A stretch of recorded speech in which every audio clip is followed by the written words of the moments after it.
it was in a park, right? There's a big park, and literally tens of thousands of people were there. We don't see that large scale Rath Yatra anymore. And I mean, just so uh, the whole world is going to be changed, and everybody is seeking for that. Everyone is seeking actually for this knowledge of Krishna, and how to love him, and this is what is helping everyone get relief, because in this material world, right? I mean, in this Kali Yoga, we're all very much disturbed. If you got questions, by the way, type it, in the question, in the comment section, in the chat. I'm just talking a bit, but we'll go to questions later on. So you might know this verse. It's very famous. I mean, Prabhupada mainly quotes this verse to quote about the position of people in Kali Yoga. It's easy to remember. Is 1:110, one of the first verses of Srimad Bhagavatam. The Prabhupada generally quotes the last two sentences. Prayenal payushaha sabhya kalawasmin yuge jana mandha sumanda matayo. You often hear Prabhupada say that during classes. Mandha sumanda matayo. Manda bhagya hupadruta. So, manda, lazy. Sumanda mataya, misguided. Manda bhagya, unlucky. He, and above all, upadruta, disturbed. O learned one, in this iron age of Kali, men almost always have but short lives. Prabhupada calculates abortions also to calculate the average lifespan, right? Because people nowadays, they say the average lifespan is like 70 something or 60, I don't know. But they don't calculate abortions. If you calculate all abortions, it falls below 50. They are quarrelsome, lazy, misguided, unlucky, and above all, always disturbed.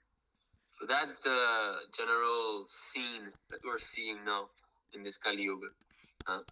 We're seeing everybody is extremely quarrelsome.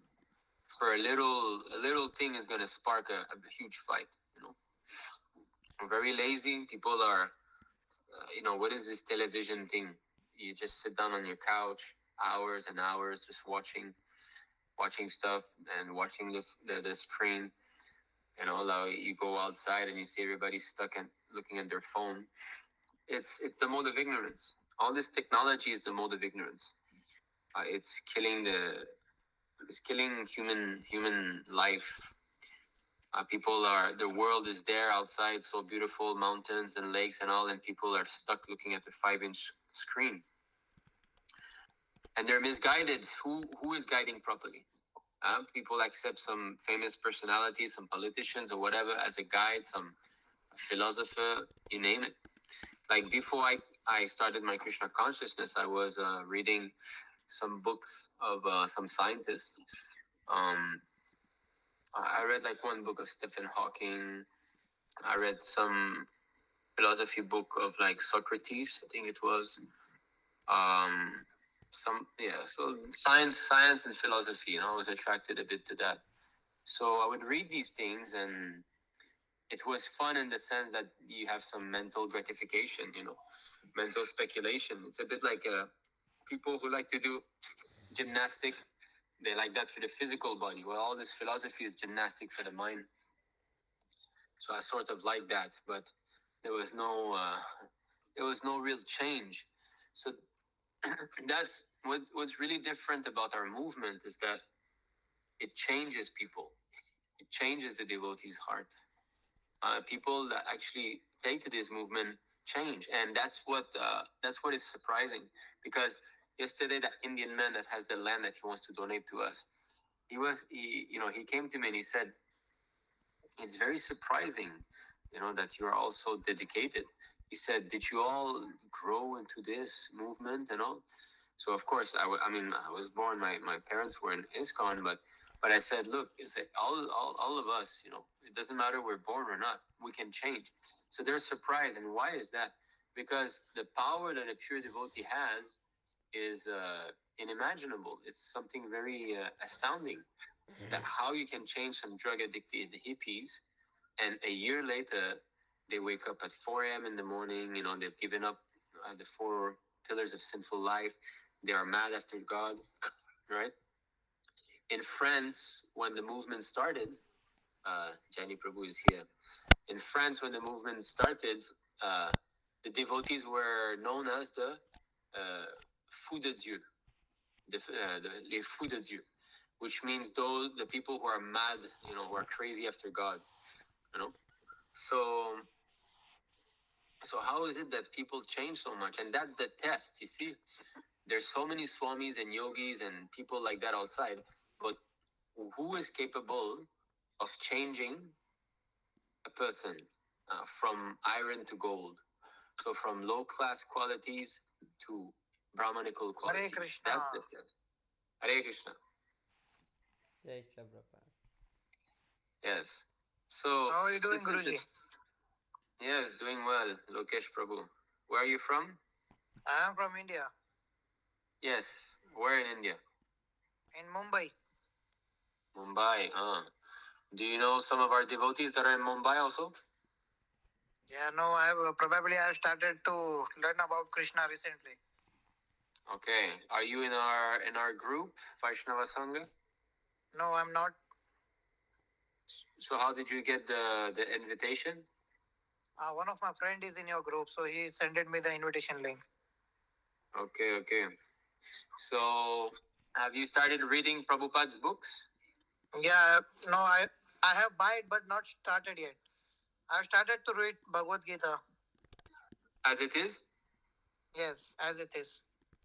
Very good. Which chapter are you? Actually, it's now only the first or second page I have. You just started. Yes. Okay.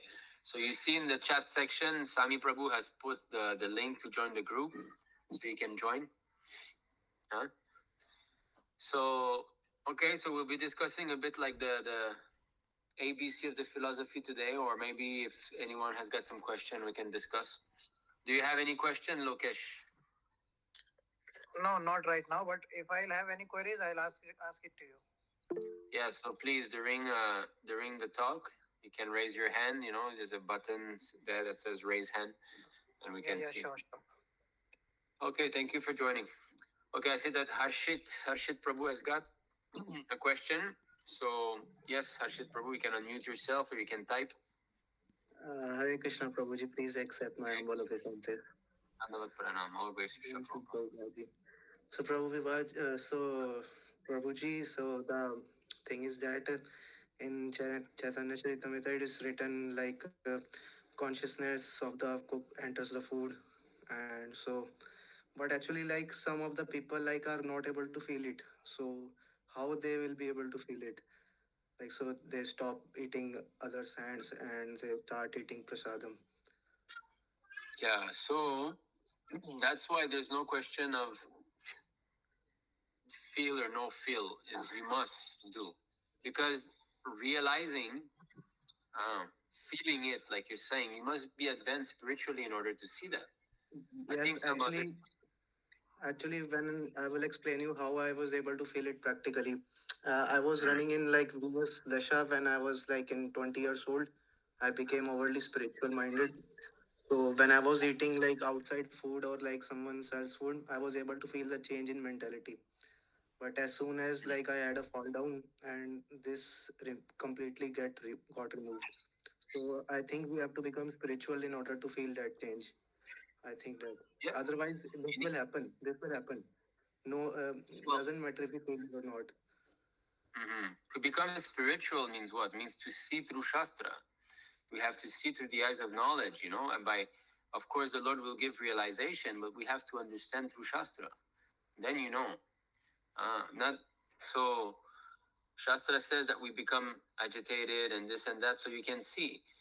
Just like you see this verse from Bhagavad Gita.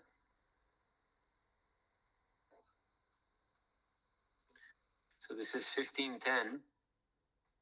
The foolish cannot understand how a living entity can quit his body. nor can they understand what sort of body he enjoys under the spell of the modes of nature.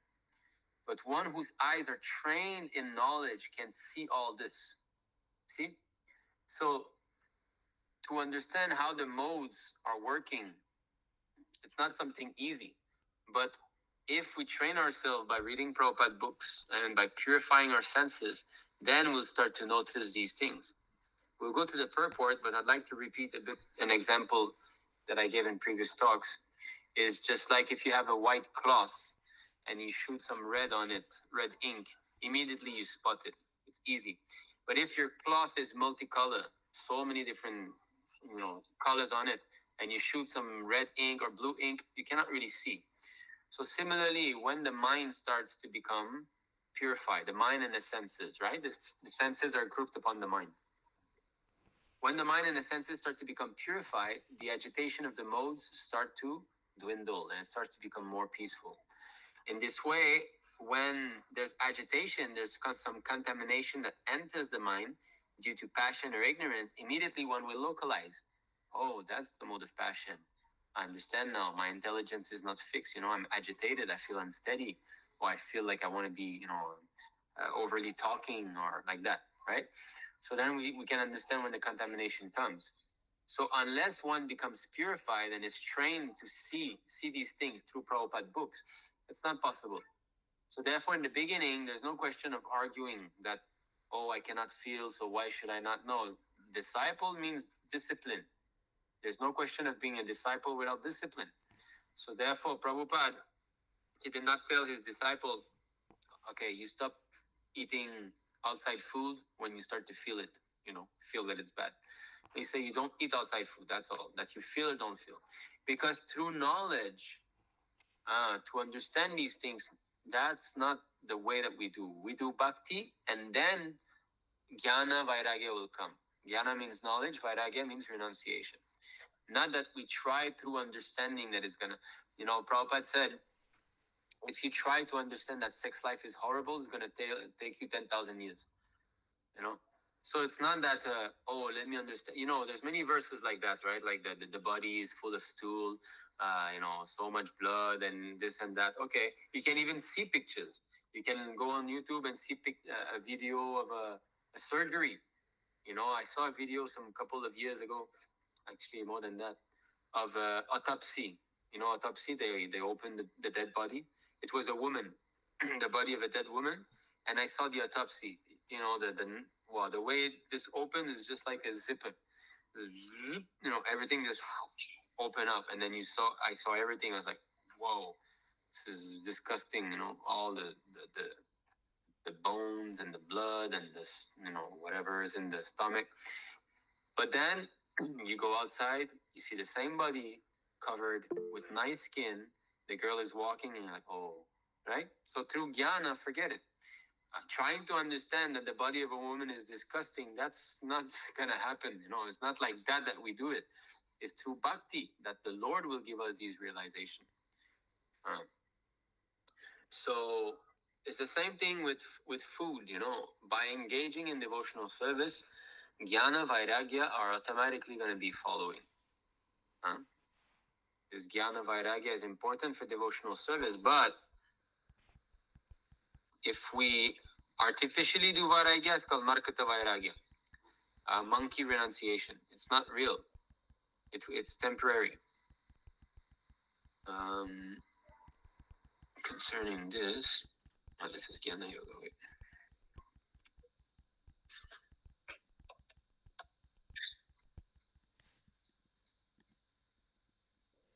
Okay, and I cannot find this. But yeah, I'm happy that you could feel this. Okay, there's a verse shared by Debale Prabhu in the chat box, 10:14:29. So I'll pull it up. Put it up here.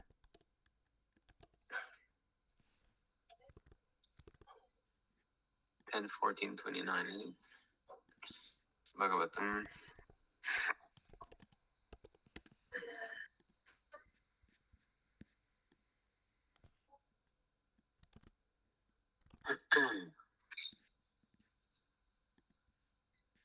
Here it is. My Lord, if one is favored by even a slight trace of the mercy of your lotus feet, he can understand the greatness of your personality. But those who speculate to understand the Supreme Personality of Godhead are unable to know you, even though they continue to study the Vedas for many years. So, yes, so the greatness of the Lord or his energy. Prabhu, actually, it's Yes. 327.20. It is 327.20. Actually, I by mistake I copied that 10, 20, 14.29. So it's 327.20 says it perfectly. 327.20. Yes, Prabhu, by Devavati. Devavati Ma is saying. Okay. Actually, it was very big, so Even if the great fear of bondage is avoided by mental speculation and inquiry into the fundamental principles, it may still appear again, since its cause has not ceased. Even if great fear of bondage is avoided by mental speculation and inquiry into the fundamental principles, it may still appear again, since its cause. Yes. So, yes, that's good. So, this mental speculation here and inquiry into the fundamental principles, it can disappear somehow by discussing it, but it will again come. Right? So, because actually the contamination is still there. So the contamination has to leave, this false ego, and that's going to leave through devotional service. The more we engage, actually, we have to come to the point of 100% always being engaged in devotional service without deviation. Then we come to the Brahma Bhuta platform, right? In the Bhagavad Gita, the Lord says, for one who constantly engage in devotional service without stoppage, then he can overcome the three modes of material nature. So, Harshit Prabhu, you still have something to say?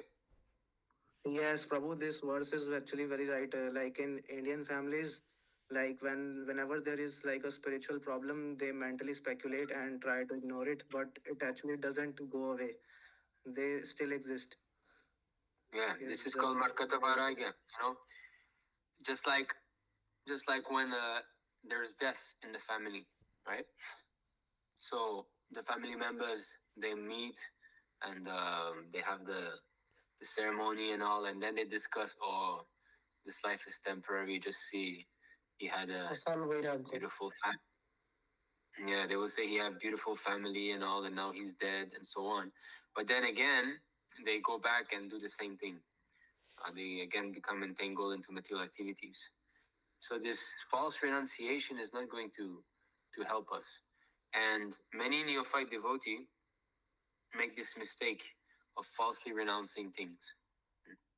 So we have to be careful, because this is not congenial to spiritual advancement. Concerning this, Prabhupada speaks.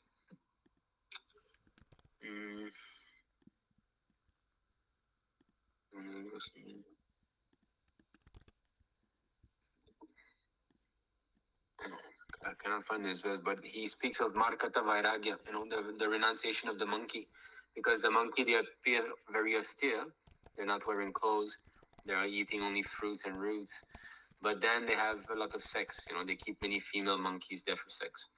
So this kind of renunciation that we say, at one point, I was also a victim of that.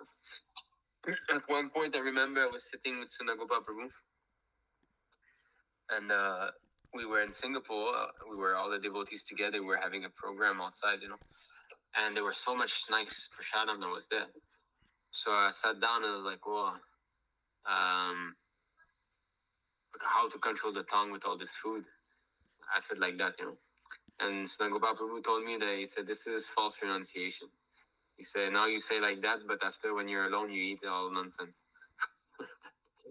He told me like this, So we should not try to act as if, I'm renounced and all. We should become regulated. That's the secret. We have to be regulated. And prasadam is there. Obviously, most of us are not controlling the tongue, right? So at least prasadam, for us, that's called controlling the tongue. That we eat nothing but Krishna prasadam. If we can do that already, that is pretty good, Sami Prabhu has shared something.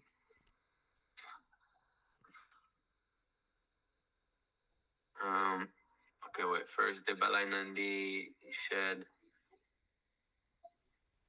1014 full.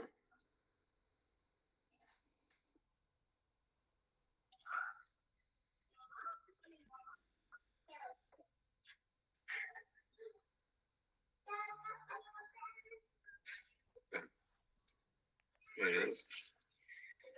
My dear Lord, devotional service unto you is the best path for self-realization. If someone gives up that path and engages in the cultivation of speculative knowledge, he will simply undergo a troublesome process and will not achieve his desired result. As a person who beats an empty husk of wheat cannot get grain, one who simply speculates cannot achieve self-realization. His only gain is trouble. Right? So we cannot grasp all this knowledge simply by mental speculation. There has to be devotional service also. So that's why also DT worship is important, right? We discussed that in one of the previous sessions. Prabhupada is saying that reading the book is theoretical, but DT worship is practical. So there has to be also some practical. Of course, Shravanam Kirtanam is also devotional service, but for neophyte especially, DT worship is important. Recently, we got a Shalagram Shila donated to us. So I'm worshiping the Shila now every morning. Already I'm worshiping QA With Nimai Nitai. I've got these small deities that we installed on Ramanavami last year in our house. So as we're traveling now, these deities are everywhere with me. So every morning I'm doing the worship of QA With Nimai Nitai, and now I've got a small Shila. And I can say that this is really it's the foundation of my day, to start the day with Mangalarti and then worship them. It's the saving grace, Let's say that enthusiasm diminishes or whatever. At least because this worship is there, I must do it. It's sort of, Prabhupada said, it's to make sure that we don't fall down, DT worship. The DT worship is quite important. Then, regarding DT worship, this 329.25 verse. Sorry, 3 what? 329.25.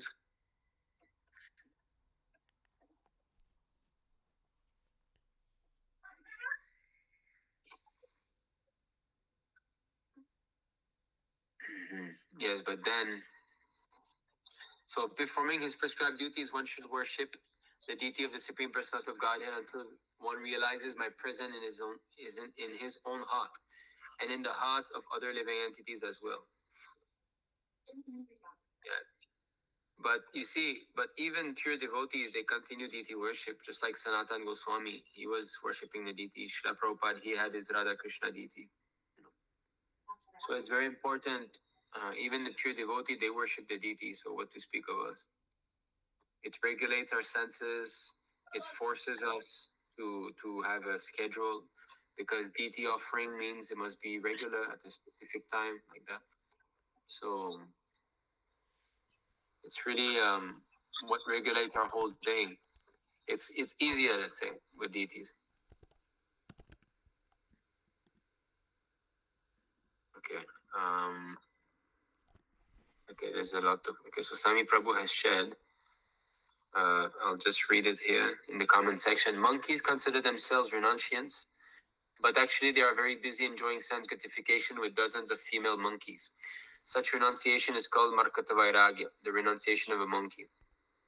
In the Bhakti Rasamrita Sindhu 12256, Markata Vairagya or Falgu Vairagya is explained as follows. When persons eager to achieve liberation renounce things related to the Supreme Personality of Godhead, thinking them to be material, the renunciation is called incomplete. Yeah, but this is, you see, this verse here is actually there's a lot of study that has to be done just of this verse. What is it that is related to the Lord, right? And how is it that one is renouncing? There's a lot of subtleties surrounding all of that. For example, like a new grihasta might get married and he might start to feel disturbance due to the wife and children. And then he might start to lack in his duty as a father, right? So that is because he feels disturbances, and he thinks that I should not take good care of them, or I should focus more on my own sadhana and all. So that is Markata Vairagya, because obviously attachment is there for the wife and children, but his renunciation is in the mode of passion and ignorance. Because in Bhagavad Gita, who knows these verses? The different types of renunciation. Regarding devotional service. No, different renunciation in the different modes. I think it's 17 or 18. Oh,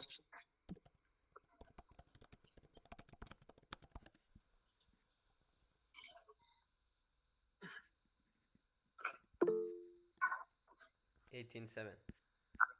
Chapter 18, yeah. 18:7, right? Yes, Prabhu. Yeah. So, only without attachment. Yeah. So we'll start from 18:6.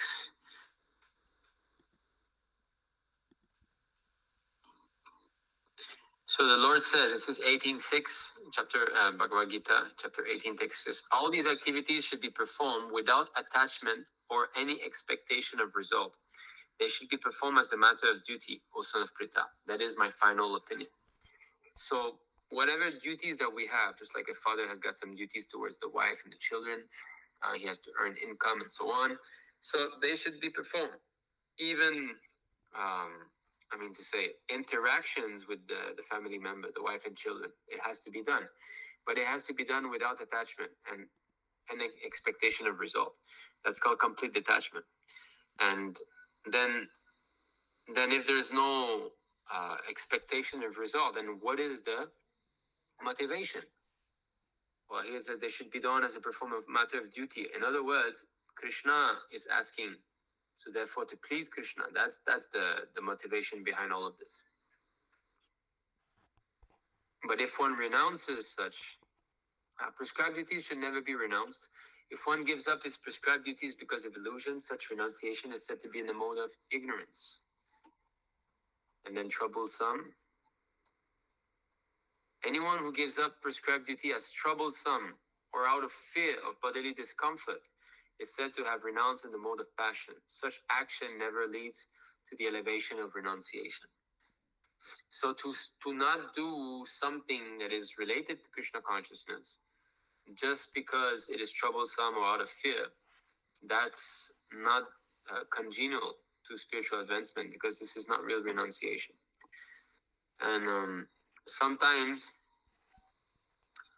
like many devotees, they speak, how can I surrender? How can I leave my family? How can I, like that, But this takes time. You have to have Krishna's blessing. You have to realize how important it is to surrender. Then you'll be able to surrender.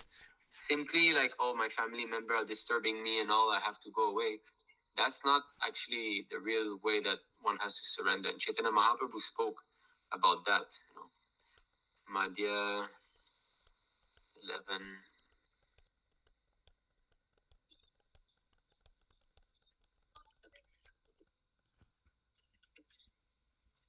'94, I think.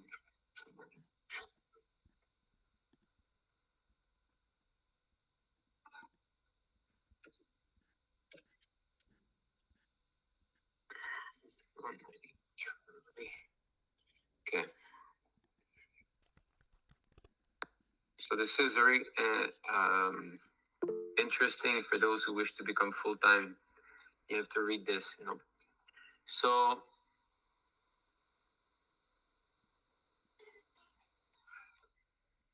oh no, this is not, sorry. This is concerning something else.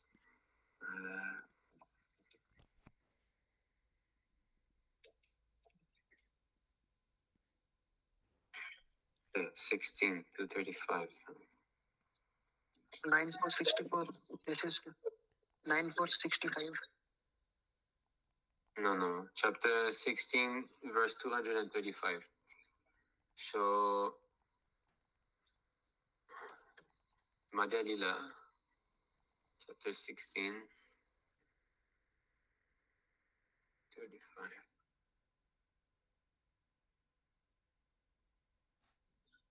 Okay. You see, so it's Raghunath Das. Okay, the how Raghunath Das was instructed by Chaitanya Mahaprabhu. So when Raghunath Das learned that Sri Chaitanya Mahaprabhu had arrived at, okay, who would like to read? I'll let someone Can read. I read, Prabhu? Yes, go ahead. When Raghunath Das learned that Sri Chaitanya Mahaprabhu had arrived at Santipur, he submitted a request to his father. Raghunath Das asked his father, please give me permission to go see the lotus feet of the Lord. If you do not, my life will not remain within this body. Hearing this request, Raghunath Das's father agreed, giving him many servants and materials. The father sent him to see Sri Chaitanya Mahaprabhu, requesting him to return soon. For 7 days, Raghunath Das associated with Sri Chaitanya Mahaprabhu in Santipur. During those days and nights, he had the following thoughts. Raghunath Das thought, how shall I be able to get free from the hands of the watchman? How shall I be able to go with Sri Chaitanya Mahaprabhu to Nilachal? Since Sri Chaitanya Mahaprabhu was omniscient, he could understand Raghunath Das's mind. The Lord therefore instructed him with the following reassuring words.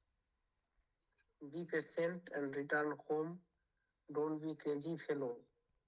By and by you will be able to cross the ocean of material existence. You see, so sometimes we have some devotee who think, okay, I will just leave the house, I'll leave my parents and just, I mean, of course, if one is strong enough and has realized, but one should not become a crazy person, you know, not that he should do some crazy stuff and then bring so much trouble into his family. Not like without the Lord's arrangement. That's the point, is that the Lord will make us surrender. He will make arrangement, not that we should push for the arrangement ourselves. So is there... Prabhuji, can I ask something? Yes. So, Raghunath Das Goswami's parents were devotee or atheistic parents like us? Well, if they don't want the child to become to become a devotee, I mean, they're not devotee, right? They might be pious, but if they don't want the child to surrender and become devotee, because someone who's really a devotee, if the child said, I want to take full time, then he will say, yes, go ahead. You know, a devotee is not going to block his child from surrendering. So the father and the mother of Raghunath Das Goswami, they did not want.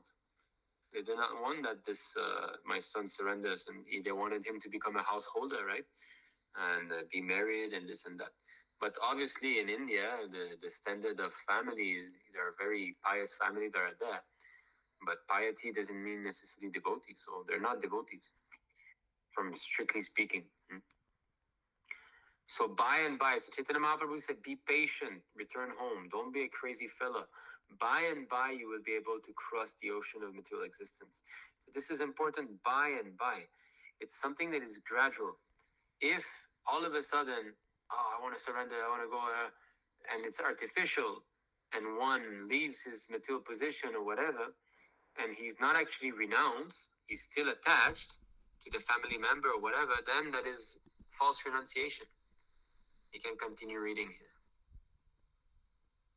here. You should not make yourself a soul-bottle devotee and become a false renunciant. For the time being, enjoy the material world in a befitting way and do not become attached to it. Sri Chaitanya Mahaprabhu continued. Okay, so you see this because sometimes a devotee is in a position of sense enjoyment. He might be in a family life, and there's money, and there's sense gratification. In family life, you cannot avoid sense gratification. It will be there because sometimes the children, they want to go to the park. The wife will want to go buy some things, and you have to. So for the time being, enjoy the material world in a befitting way and do not become attached to it. So the sense gratification that is there in marriage life should not be to say dwelled into. One should not endeavor for it. But if it presents itself, one should accept it just for the sake of uh, family maintenance. See? Hare Krishna, Prabhu. Hare Krishna. Prabhuji, Lokesh Sharma has one doubt. He want to install Radha Krishna at his house. Who is has this doubt? Lokesh Sharma, Lokesh. Lokesh Prabhu. Yes. Lokesh. Okay. We'll talk about this. Let us just finish this this section here. Sri Chaitanya Mahaprabhu continued, within your heart you should keep yourself very faithful, but externally you may behave like an ordinary man. Thus Krishna will soon be very pleased and deliver you from the clutches of Maya. So you see, so Krishna, he is testing us to see how much is it that we really want to become his devotee. If we're capable of still tolerating the material disturbances of the family and still acting properly with the family members and so on, but keeping the wish to surrender to the Lord and keeping devotional activities going on even in hard difficulties, well, Krishna would become pleased to see that, yes, that person is serious. It's not by acting like a crazy person that Krishna will help us surrender. No, it's by acting according to our social position, and by the Lord will see that we're sincere, and He will make the arrangement. You may see me at Nilasal, Jagannath Puri, when I return after visiting Vrindavan. By that time, you can think of some trick to escape. Yeah. So also here we can understand that it's not that we should not think of a way to surrender. That okay, let Krishna just make a tornado and make me fly away, and then I will land in a temple. No, one has to use his intelligence to know that okay, how can I surrender? But it should not be erratic. It should not be made out of oh, now I want to surrender. Now my parents scolded me. Okay, let me leave like that. All of a sudden, not like that. There should be some thoughtful process. And this is very important. Yes, what kind of means you will have to use at that time will be revealed by Krishna. If one has Krishna's mercy, no one can check him. See this? So what kind of means you will have to use at that time will be revealed by Krishna. So the Lord will make arrangement for us to surrender. Krishna will reveal that now you see, I am showing the path, how you can do. Just like there was this one girl who,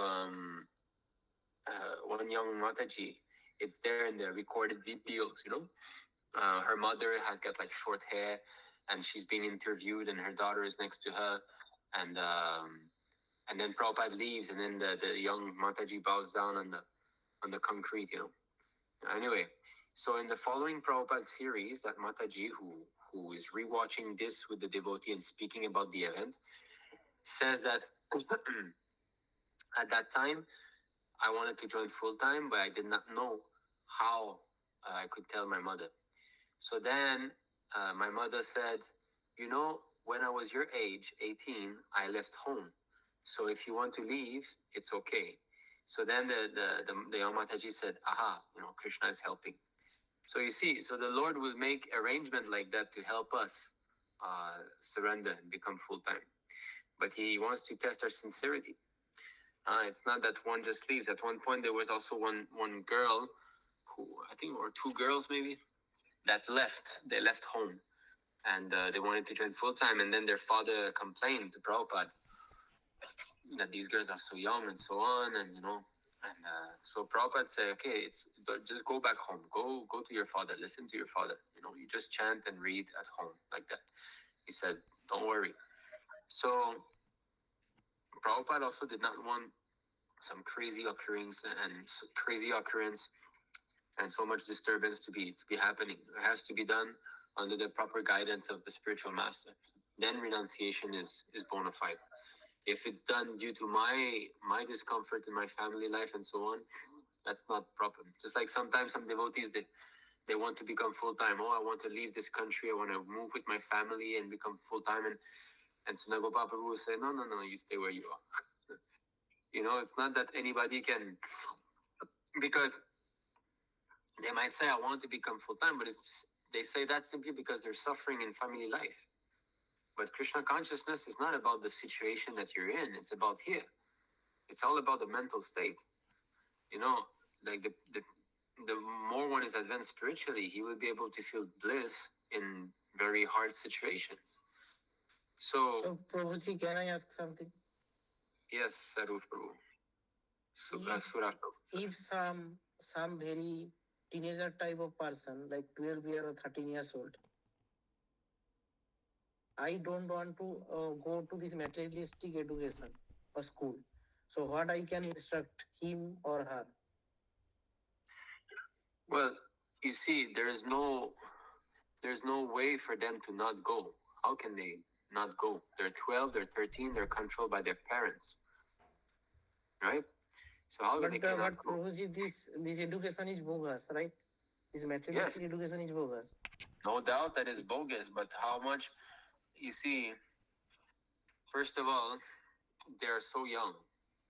There's just no way that they can just leave, right? You cannot just tell them, you leave your parents. They're 12 and 13. They're children practically.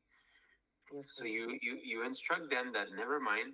You go there. You just do, the bare minimum for you to pass your grades, and you don't associate with the people there. You try to read, and chant, and you wear tilak if it's possible. I don't know if the parents will agree, but by wearing tilak, people will see that, oh, here's a devotee, and slowly try to be immersed in thinking of Krishna and pray for Krishna to make the arrangement. Because, and also 12, 13 is very young, there's a lot of immaturity. I doubt that they understand the philosophy. Which child does not school, right? So they might say, I don't like this material education, and who likes it? Even a karmi doesn't like. But do you actually want Krishna, or you just don't want school? That's another thing. Right? Yes, this is a nice point. So that's it. So how much do you understand what devotional service is? Maybe they just don't want to do they don't want to do things that other people are telling them to do. But if you come to the temple, people will tell you to do things too. Right? You go wash the dishes, you go and mop the floor, you go and do that. So maybe they won't like that. And then they'll say, oh, I want to leave this temple and I want to go to school or what. So Prabhuji, sorry, Prabhuji, I interrupted you, sorry. No, go ahead. So the Prabhuji, the main thing is like in what perspective or how a person is renunciating, right? If his thought is not right or proper way, then renunciating is false, right? That renunciation is false. Yes, because what is that verse from Bhagavad Gita? Pretender, right? If one is not engaging, but his mind is dwelling, he's got this desire that's still there, he's called a pretender. Yes, that is false renunciation, right? So here it is.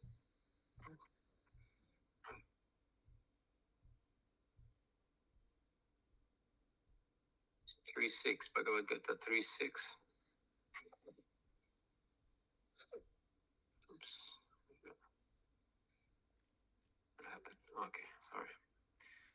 There it is. So this is 3:6. One who restrains the senses of action, but whose mind dwells on sense objects, certainly deludes himself and is called a pretender. You see, so real renunciation is the desire. If the desire is no longer there, one is called renounce. If one has got only the desire to serve the Lord, then he's renounced, even though the senses might be engaged with the sense object. You see, it's not about the senses being engaged or not. It's about the desire, because just like a grihasta devotee, again, because this is mainly the entanglement, is in the grihasta ashram. So the grihasta devotee, he might be bringing his children outside, and he might, let's say, buy ice cream or something, and the whole family is eating this ice cream together or whatever. So you might say, oh, he's not renounced, it's not like that. We cannot know. Maybe he's doing that simply out of duty and he's not attached to that. His real aim is to advance spiritually in life. So, so the senses might be acting in sense gratification externally, but if the desire of the person, the devotee, is to simply, be engaged in devotional service to preach, then he's renounced.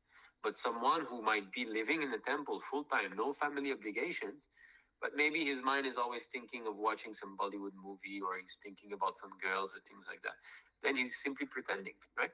So it's better to be honest and regulated into his own social position than to artificially try to renounce. So that's why these 12, 13-year-old person, boys or girls, whatever, I mean, how much do they know about Krishna consciousness? How much do they know about life in total? Probably, just you said that someone is living full time in temple, but still thinking about material things like girls and all these things. So is this like that? I read this in Onisthita Bhakti platform. There is a thing called Visaya Sangara. So is this Visaya Sangara platform? Something like that. Vishaya Sangara, Uh, Vishaya Sangara, you mean to false renunciation, right? Like, shall I renounce or not renounce? Is this? No, it's like that. I trying Struggling to with the renounce, senses? but What is it? struggling, huh? Struggling with the senses. Is that what it is? Yes, Prabhuji. Means I understand what is renunciation, but don't able to give up the material senses at the same time. Well, Both now are it's going a on. bit of a mix, huh? So the neophyte platform is segregated into 6 different stages, right? This is from Madhurya Kadambini that you read, yeah. Yes, Prabhuji. So yeah, so the first stage is this, right? That he becomes very proud, that he thinks he knows everything. So when we begin devotional service, we think we know a lot. Oh, I know so many verses now. I know the philosophy and so on. You think you're proud of your knowledge. Then you progress further to, I believe, Maybe I think is Ganatarala. thick and thin, Yeah, Ganatarala. right? Yeah, thick and Ganatarala. So you sometimes, Haribol, Haribol, Haribol, you want to do so much. And then after that, you're like, wearing dead battery. You lie down in bed and you're like, I don't want to read, I don't want to chant. So thick and thin. And now you're going to have to help me. Third one, I think, is struggle with the senses, right? Visaya Or the Sangara. Visaya Sangara. So I think he says, okay, now I'm not going to eat outside anymore. Now I'm only going to eat Krishna Prasada. And then the next moment he's buying some snack or things like that. So he has problem to control the senses. And then 4, I think he has problem to improve his devotional service, right? He makes vows, okay, now I'll chant 20 rounds a day. And he's not capable of doing that. Niyama Sava. Yeah. Right. And then that's 4. And I think 5 is false renunciation. I think that's where it is, no? That shall I? Yeah. So now that's it. Now he speculates about renunciation. I think, I should just leave my family life. This wife is always nagging. She's so annoying. Maybe I should. Buddha Vikalpa, yes, Buddha Vikalpa. Yeah. And I should go to Vrindavan. And I should. So this is the platform of Markata Vairagya. He's speculating about renunciation. Real renunciation, if one is attached, if one is thinking of family life and he's so disturbed, then he should get married. You see? Because if he's so much disturbed and he's only thinking about women and this, and he's not capable of being fixed in preaching, right? If he's not serious about preaching, of course he will be disturbed. And then he should get married and become regulated. But once he's in Grihastha ashram, if he's like, oh, this ashram is so, so much things, so much responsibility and this and that, what did I do? Then what are you talking about? This is your social position now. You have responsibility to do. To be a good father and a good husband and good is good also. It shows, it regulates society. You show a good example, right? And after all, your wife and children are now dependent on you. You've taken responsibility. So that has to be done. Not that, it's so hard to take care of women and children, now let me go away. That's false. And plus, you still have this desire.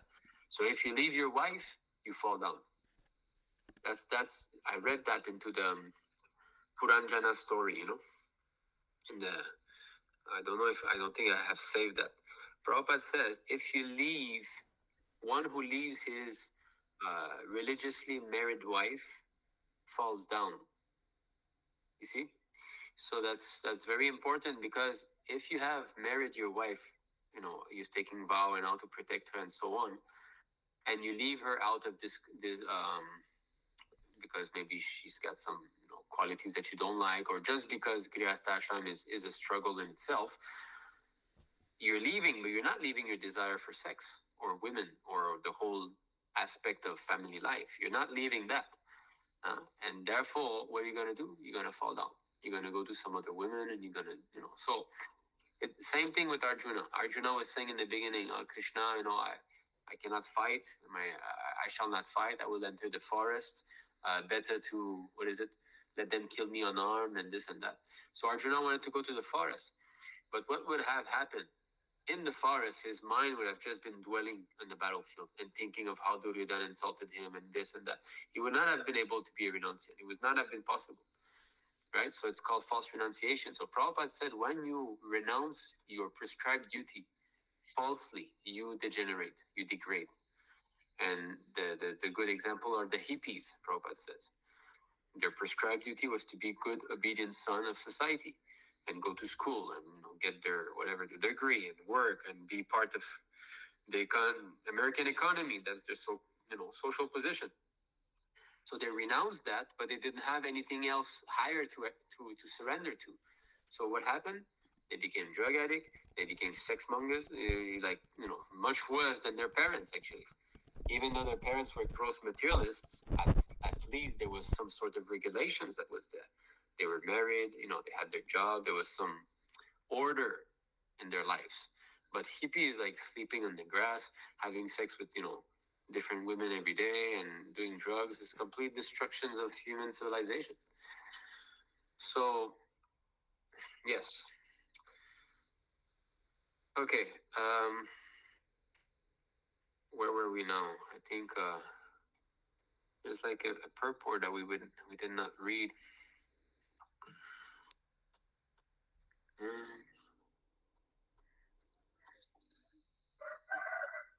Okay. Anyway, so is I think it's becoming clearer, this topic. Yes, Prabhuji. Okay. Very good. I think we can read that purport here, 3.6, about false renunciation. So one who is who wants to read? We can read the translation again in the purport.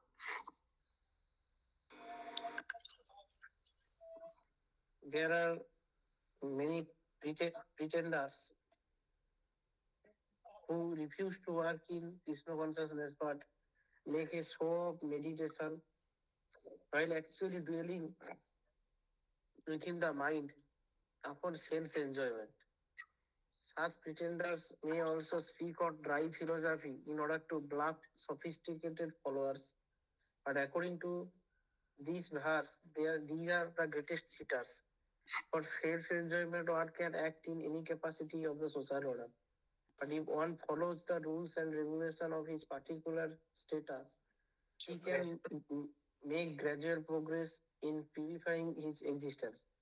But he who makes a show of being a yogi while actually searching for the object of sense gratification must be called the greatest cheater. Even though he sometimes speaks of philosophy, his knowledge has no value because the effects of such a sinful man's knowledge are taken away by the illusory energy of the Lord. Such a pretender's mind is always impure. Therefore, his show of yogic meditation has no value whatsoever. We can apply this purport to the gurus in ISKCON. They speak the philosophy, they speak about Krishna consciousness, they give classes and all, but we can see that they're still materially attached, so much so that some of them go to the gym, lift some weights, dance on some Bollywood songs, and still people think of them as being devotees. So this is a whole cheating going on. So better be honest. Prabhupada said Grihastha ashram is not a fallen ashram. It's not that immediately you're married, you're fallen. It's not like that. Being dishonest is fallen.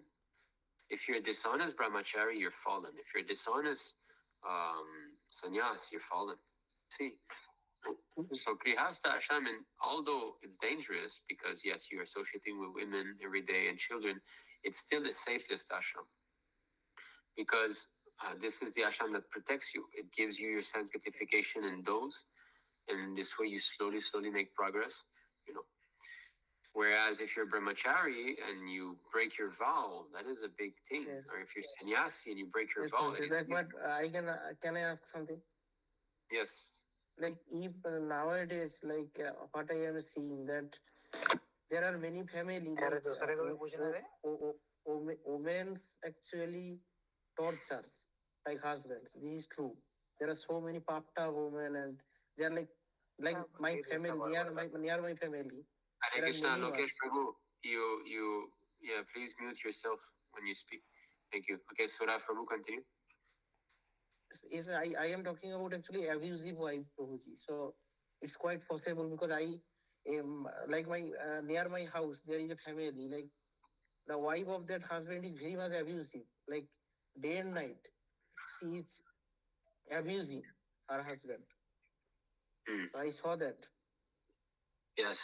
So that's why, first of all, before one even thinks of marriage, one should be trained in the temple.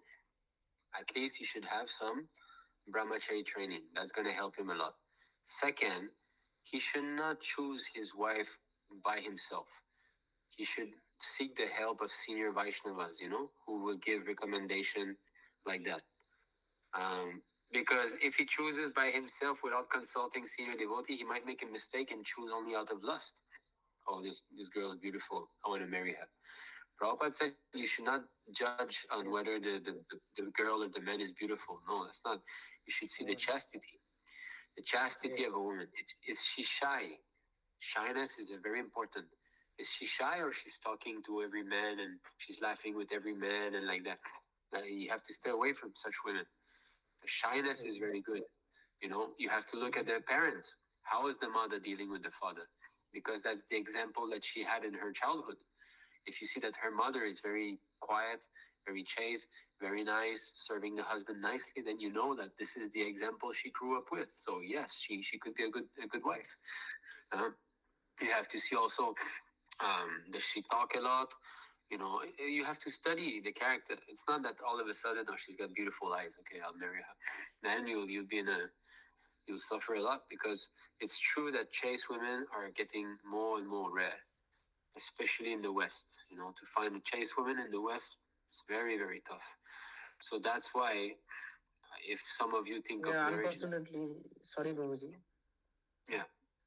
Unfortunately, it's increasing in India also. Nowadays, like so much increasing in India. It's so unfortunate. Yeah, so everywhere going to university. Practically, I am going to university. So I saw all these rascals girls. So I am so much like hard. So that's why if one wants to get married, he should also pray to Krishna. He should not artificial. Oh, we cannot go to Krishna for material needs. So therefore, let me do it on my own. No, we should depend on Krishna for everything. If we have material needs, we should also ask the Lord. Not that Krishna only wants pure devotional service, pure prayers is not like that. So okay, I won't. No, look at Dama Muni. He prayed. He wanted a chaste wife, and therefore Krishna arranged for Swayambhu Manu to go and give Devahuti, right, as his wife. So he prayed to the Lord. He said, "Yes, my dear Lord." But he also prepared himself. He did so much austerity before entering Grihastha ashram. So spiritual training was there, and then he depended upon the Lord to get a good wife, and he got a very, very chaste wife. So that's how we should, because in the Mahabharata, Maharaj Yudhishthira says, the wife is brought about by providence. It's not our own endeavor that's going to make us find a wife. It's providence. It's Krishna's arrangement. So if we depend upon the Lord to get a good wife, then he will make such arrangements. But we should I mean, we should understand that having a wife is not what's going to make us happy.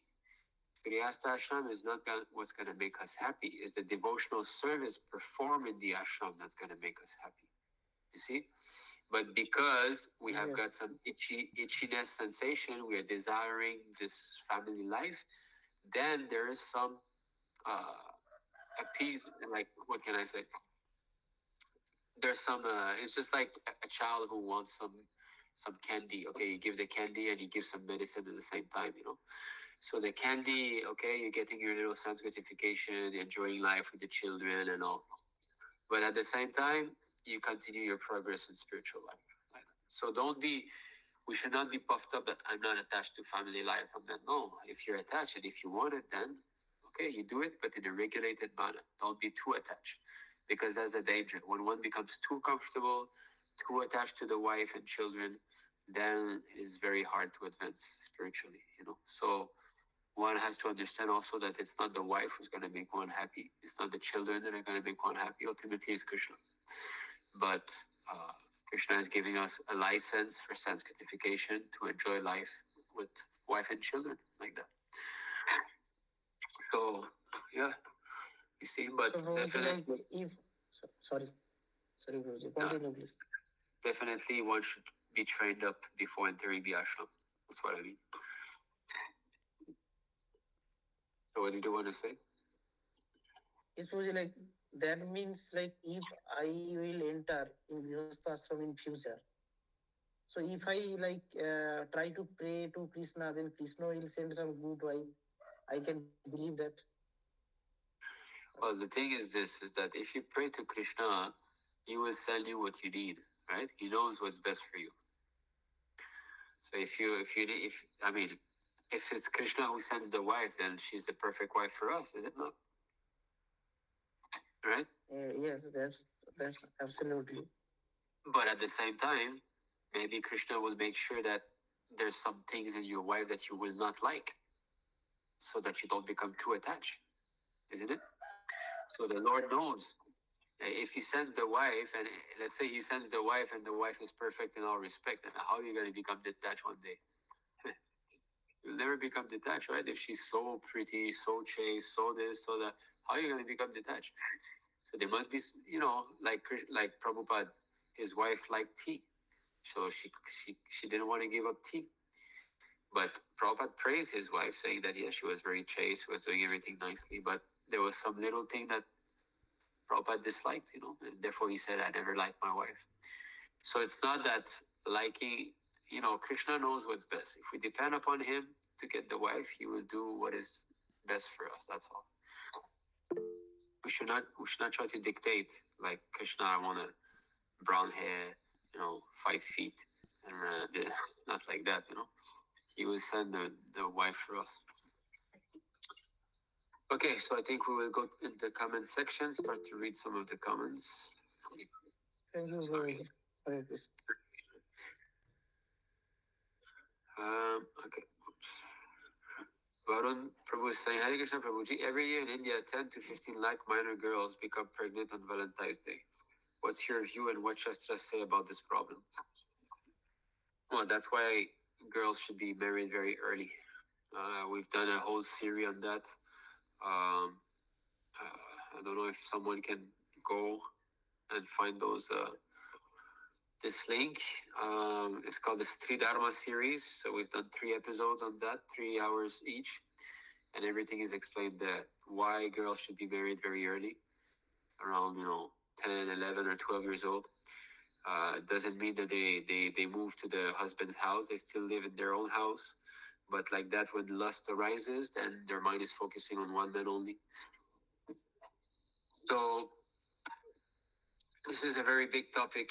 I don't want to get too much into this, but you go and watch this this series. It's very.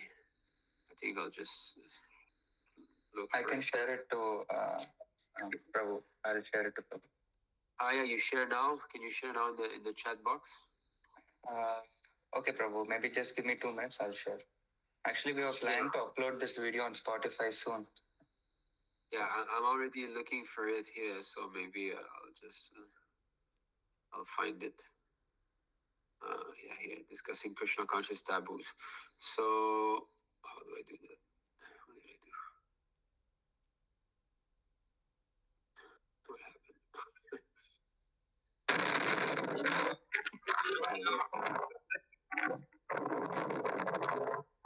Okay, so loud noise. Whose microphone is on? Okay, so you see, I've shared a playlist here. You go to that playlist, and you will see that there's 3 episodes um, that are here. You see, 3 Dharma episode 1, episode 2, episode 3. If you go through these 3 episodes and it's 9 hours, you will have such an in-depth understanding of women, marriage, sexual relationship in marriage, everything concerning Grihastha Ashram, especially the duties of women, and why society is collapsing now because of women not being protected. Everything is explained because we're simply quoting from Prabhupada books, and there's just so many purports being read and everything. So you should go through that. Sara Prabhu saying, Prabhuji, one so-called paid Kirtaniya said that Lord Brahma would act like a Brahmin for the marriage of Lord Shiva and Parvati. Lord Brahma's sperm come out by looking at charm and beauty of Parvati. Is this a real incident or he made it up? I've never heard of that, so we're not going to be repeating this. And we belong to the Brahma Madhva Gaudiya Sampradaya. So Brahma is actually an acharya. He's not just a demigod, he's an acharya. He's just like, Bhaktivinoda Thakur and so this is very offensive actually to speak like that. And therefore, that Sridhar, I think it's Sridhar Swami. Sridhar Swami avoided commenting on the bewilderment of Lord Brahma in the 10th canto. Because we have to respect Lord Brahma. We cannot comment and speak about him like that. He's an acharya. We must follow him. So whether he did that or not, I don't think it happened. But even if he did, it's not for us to discuss these things. Hare Krishna. Okay, Jenny Prabhu is saying Hare Krishna Nimai Nitai Prabhu. Please accept my humble obeisance. August Siraj Prabhupada. Sorry, Prabhuji, my internet connection is very low right now. I try to follow the best I can. I just have some question. Please, can you elaborate a little about the spiritual body? Is it always related to pure devotees? Will the Paramatma who are eternally with us in this material world, will it be with us too after we obtain our spiritual body? Prabhupada said that the Paramatma, after when we get our spiritual body and go back to the spiritual world, the Paramatma does not follow there. Paramatma is only for the conditioned soul. And once that Paramatma, that specific Paramatma, will go again into Kshirodakashayi Vishnu.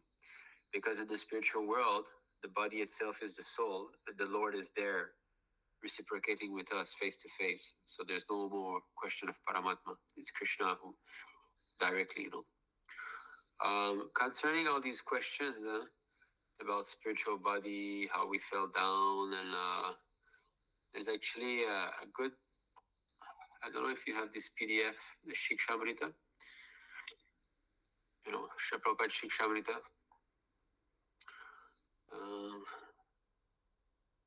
Let me share the screen again. So you see there's this PDF called the Shikshamrita, so it's Prabhupada's letters.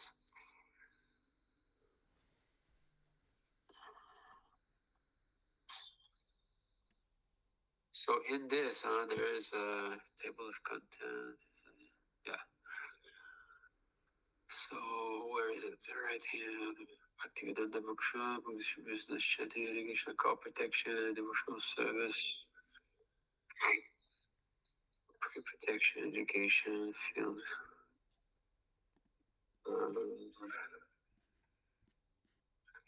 So this Shikshamrita is it available in the Google or? No, in this format, I don't think it's available online because this is not all the letters. It's just excerpts of letters, the most important part of letters. Okay. So, because at the moment we're reading this here, where is that? Spiritual world. Yeah, so you see this part is spiritual world. There's so many letters that Prabhupada is answering. If you just read that, you have a lot of information. I think this is what we're reading at the present moment. So just like, for example, we've read recently a letter which was very interesting. Arjun. So Krishna, he is performing his pastimes simultaneously in many universes. It's not that Krishna is in one material universe and then when he finishes his pastime, he appears in another one. It's not like this. Is that like when Krishna takes one step in this universe, he takes the same step in another universe, he takes the same step in another universe, like that, you know? Like when Krishna is killing Kamsa, then next universe is killing Kamsa, next universe is killing Kamsa, like that. So it's Nitya Lila. The pastimes are going on always. So then how Arjuna is present in so many universes, but still he's the same soul. You see? So Prabhupada explains that by the potency of the Lord, the devotee also can expand. So there's expansions of devotee, just like Krishna expands. There's expansion of devotees also, but it's one person, it's one soul. Not that I can become Arjuna in the next universe. You know, no, that's Mayavad understanding. We cannot become one of these personalities. They are who they are. So anyway, if you want, we can share. Let's share in the group, maybe anyone who has it, or maybe I can share it now in the Telegram group. So I'll share it. Shiksha Amrita. You can go there and read. SK Vaishnava Sangha. Okay, here I drop it. There you go. I've uploaded it in the ISKM Vaishnava Sangha. Almost finished uploaded. You can go there, Prabhu, and you can read, you know, Jenny Prabhu. Okay. We continue reading. Because I don't want to be. Okay, one moment. Okay, so Shubham Jain is saying, Hare Krishna Prabhuji, please examine all bases. All grace to Shri Prabhupada. Could you please elaborate on the first class, second class, and third class attachment referred in Srimad Bhagavatam 11th Canto? I was reading Bhagavad Gita a while and came across these terms in the purport by Srila Prabhupada Ji in chapter 9, verse 3. Sorry. Chapter 9, verse 3, the third class, first class attachment, you mean the first class devotee, second class devotee, third class devotee, right? Different types of attachment to the Lord, is it? Go see. 9.3.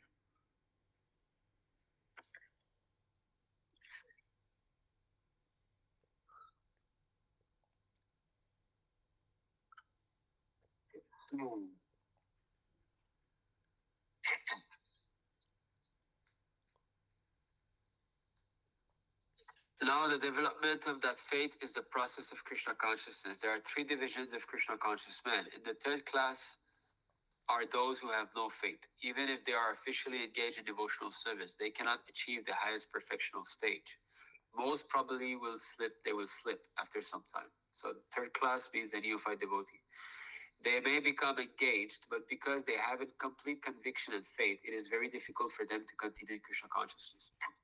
So most of neophyte devotee, they will slip away because what? They have not developed faith. What faith means here? Faith in Prabhupada and the books, Shastriyas, Shraddha. Shraddha. And in the books, one who develops faith in Shastra, he is raised to the second class platform. One who still doubts Prabhupada's words, purports, and verses that are there in Prabhupada books, he has great difficulty making advancement. We have practical experience in our discharging our missionary activity that some people come and apply themselves to Krishna consciousness with some hidden motive. And as soon as they're economically a little well situated, they give up this process and take to their old ways again. It is only by faith that one can advance in Krishna consciousness.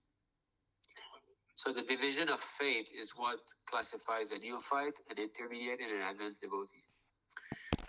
As far as the development of faith is concerned, one who is well versed in the literatures of devotional service and has attained the stage of firm faith is called a first-class person in Krishna consciousness. And in the second class are those who are not very advanced in understanding the devotional scriptures, but who automatically have firm faith that Krishna Bhakti or service to Krishna is the best cause, and so in good faith they take it up. Thus they are superior to the third class, who have neither perfect knowledge of the scriptures nor good faith, but by association and simplicity are trying to follow. The third class person in Krishna consciousness may fall down, but when one is in the second class, he does not fall down. And for the first class person in Krishna consciousness, there's no chance of falling down. One in the first class will surely make progress and achieve the result at the end. As far as the third class person in Krishna consciousness is concerned, although he has faith in the conviction that devotional service to Krishna is very good, he has not yet gained adequate knowledge of Krishna to the scriptures like Srimad Bhagavatam and Bhagavad Gita. Sometimes these third class persons in Krishna consciousness have some tendency towards karma yoga and jnana yoga. So third class means his devotional service is not pure. It's tinted with karma and jnana. So jnana karma and avritam. When one's devotional service is freed from mental speculation and desired for fruitive result, he is raised to the second class. And sometimes they're disturbed, but as soon as the infection of karma yoga and jnana yoga is vanquished, they become second class. Well, this is or first class person in Krishna consciousness. Faith in Krishna is also divided into 3 stages and described in Srimad Bhagavatam. First class attachment, second class attachment, and third class attachment are also explained in Srimad Bhagavatam in the 11th canto. Those who have no faith, even after hearing about Krishna and the excellence of devotional service, who think that it is simply eulogy, find the path very difficult, even if they are supposedly engaged in devotional service. For them, there is very little hope of gaining perfection. Thus, faith is very important in the discharge of devotional service. So I think it's pretty clear. It's all based on faith, you see. That's why in ISKM we quote from Prabhupada again. It's to increase people's devotees' faith in the books, because books are the basis. If you develop faith in the books, then you'll be steady. You'll be having a strong position. But those who doubt, most people doubt actually. Most devotees they doubt what Prabhupada says. Sometimes, Prabhupada is too strong. He is speaking too strongly, or maybe Prabhupada meant something else like that. So many things. Just like we've made a video recently about the Riddick system, and so much nonsense questions comes in the comment. Not question, but comments come. Why you say like that? So they have no faith. Prabhupada is clearly saying, right, black on white, and still you don't accept.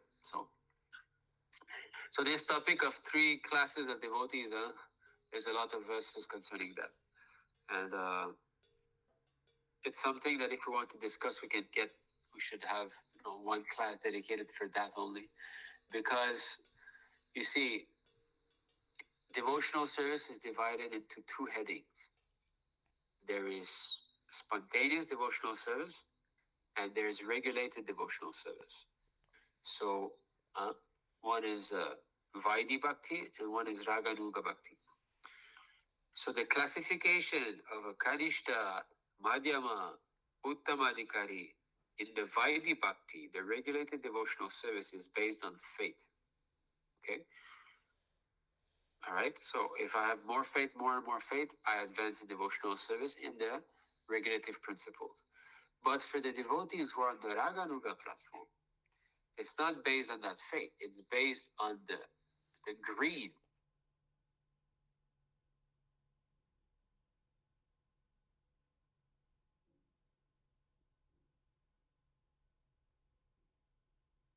So it's 2 different paths, it's different. And that was discussed between Sri Chaitanya Mahaprabhu and Ramananda Rai. Ramananda Rai spoke about regulated devotional service, doing, devotional service according to the time, and I have to do like this. Chaitanya Mahaprabhu actually rejected that. He said this is external. So then Ramananda Rai spoke about Raganuga Bhakti. He started from Raganuga Bhakti, and then from that point, Chaitanya Mahaprabhu accepted that as Bhakti, and he said, okay, continue further, explain more, go more, higher. And this way they started to go higher and start to speak about the 5 rasas, and then they went to the conjugal love, and among conjugal love, the gopis, like that. So they went to the highest platform of devotional service. But my point here is that regulated devotional service is not actual devotional service. At the moment, we are engaged in a regulated manner.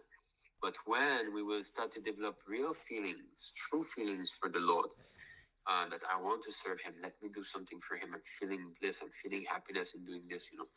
When we start to develop loving feelings, then we start to feel what Raganuga Bhakti is. So that takes time, and there's no way for us to achieve that without following the rules and regulations. So as I said, it's a long topic. I don't think we have time to start it now. We're already 1.5 hours. And I just want to go through the questions.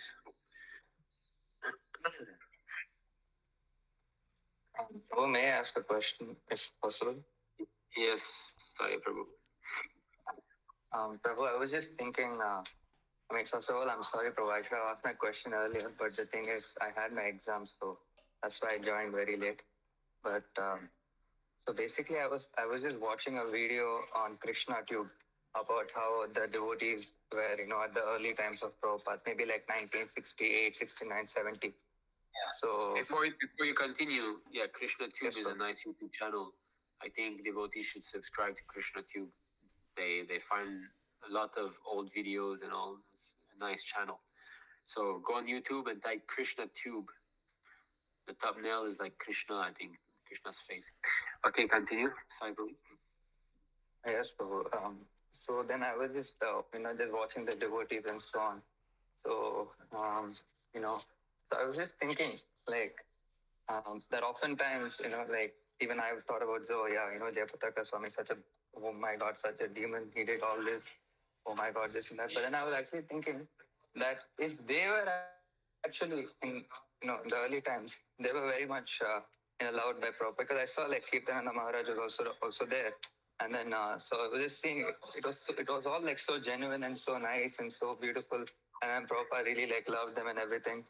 And I was thinking, if at Okay, that my point, question is, how can Prabhupada love a demon? Because he's the highest. Love them. Okay, but no, Prabhupada displayed the preaching of a second-class devotee, right? He discriminated. He said this man is a demon, like that. He did not.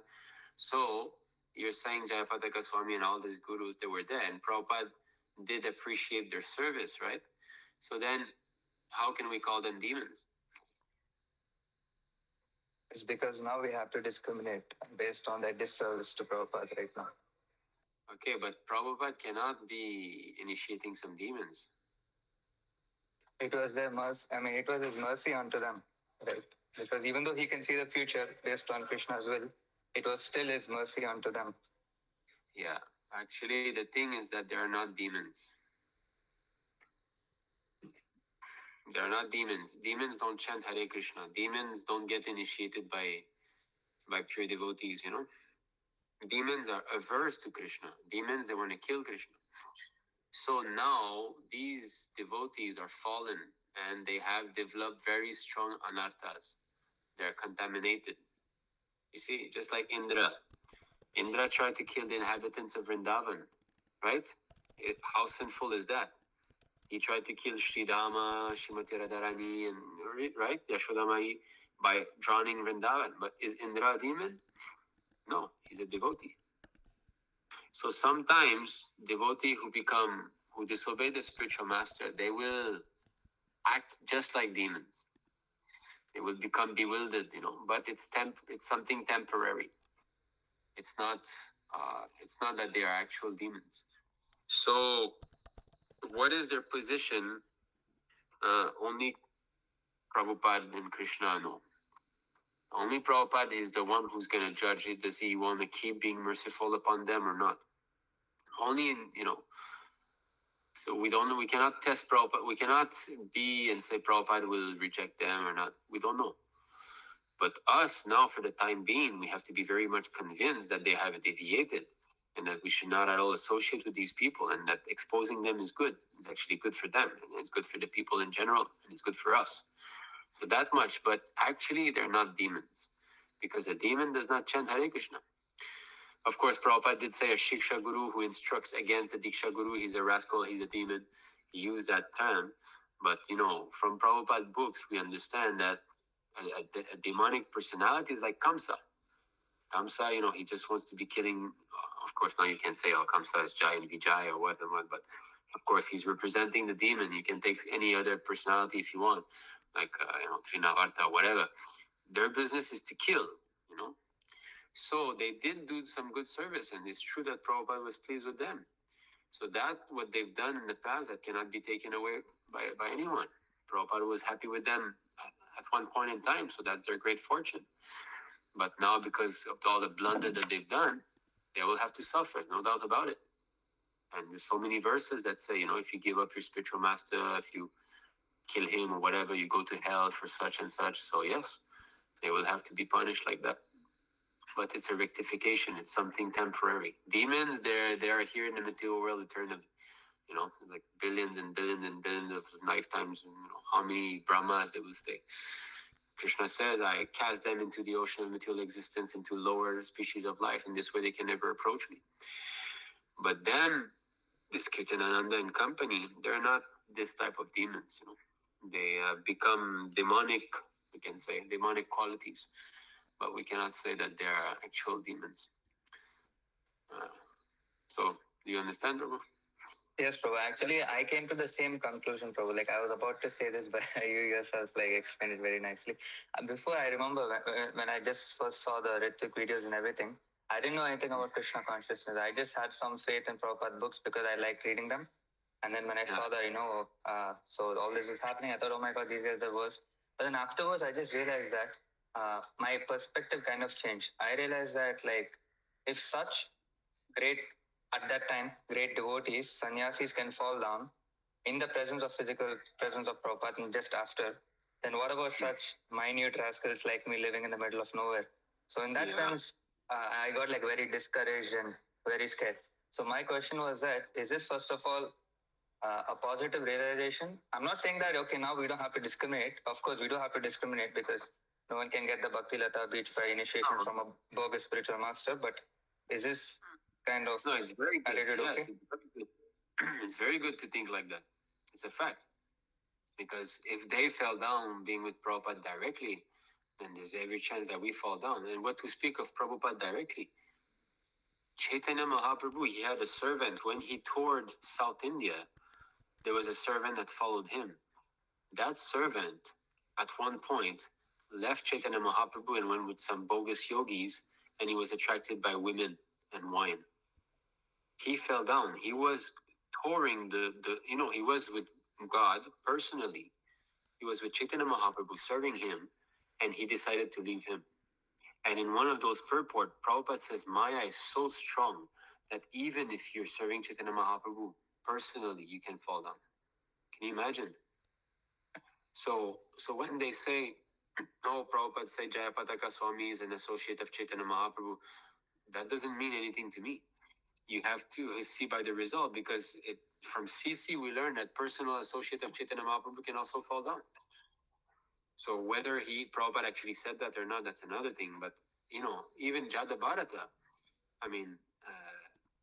Bharata Maharaj, he's the son of Krishna, right? He's the son of what is it? Shabbadev. Shabbadev is Krishna himself.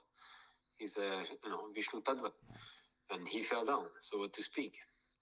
So that's very good realization that if they fail, we can fail. Yes, we are very much lenient with ourselves. We're not very strict. We're not very serious. So anything that can increase our seriousness, no doubt that is good. Actually, Prabhu, but it's also a fact that, maybe a neophyte devotee who comes to Krishna consciousness because I was thinking before that if one chance Hare Krishna does some service, and then maybe he falls away. I maybe 6-8 months ago, I was thinking when I was new, I was just thinking that for a fact he's going to get a human life. But then now I'm thinking that there's no way, because to even get a human life means a certain level of qualification. So even if one, yes, Prabhu. If one is not initiated by a bona fide spiritual master, he can descend into the animal kingdom. This is there in Madhya Lila 15108 in the purport. If one is not properly initiated by a bona fide spiritual master, he can again degrade in the, and even if he offends the spiritual master, he can again degrade into animal kingdom. So nothing is stereotyped, you know. If we say I chanted Hare Krishna once, I'm assured of human birth. No, you're not, because there's some verses that say that if you offend the spiritual master, if you take birth 100 births as a pig. So such verses are there, right? So nothing is stereotyped. It's not that I did that, then I'm saved. This is like a bit like the Christians, you know. I'm baptized, I'm saved. That's not proper to think like that. You're never saved. You know, when you think you're saved, you're not saved. You're fallen. You never think that we're saved. We should always, of course, to know that Krishna is protecting us, that's good. But we should never think that that's it. I don't have to endeavor anymore. We should always be fearful to fall away from service. Actually, Prabhu, maybe I can ask my question later because I think it's too late, right? And Well, is it related to the same topic? yes, Prabhu. Yeah, then you go on. So basically, the fact is that Maya is so strong, it almost seems that it is, how to say, like, actually, the thing is that anyone who's aspiring to be a devotee, he should be optimistic about devotional life and pessimistic about material life.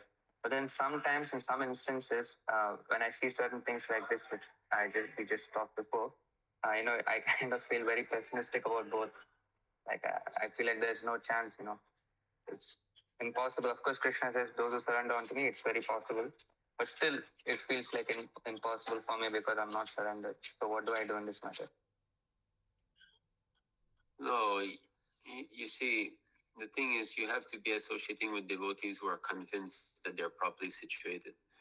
Because one of the symptoms that one is advancing spiritually is that he knows that Krishna is protecting him.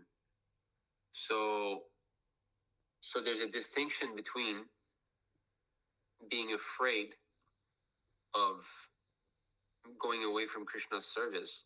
That is good, you see. But that fearfulness should come from knowing that I have independence. I can choose to not choose Krishna. That is scary. Free will is actually something scary, you see.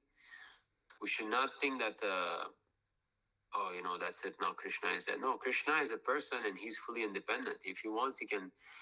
Of course, Krishna protects his devotee, but we should always think that, no, I pray to be engaged in your service. I pray. So that is good. That mood is good.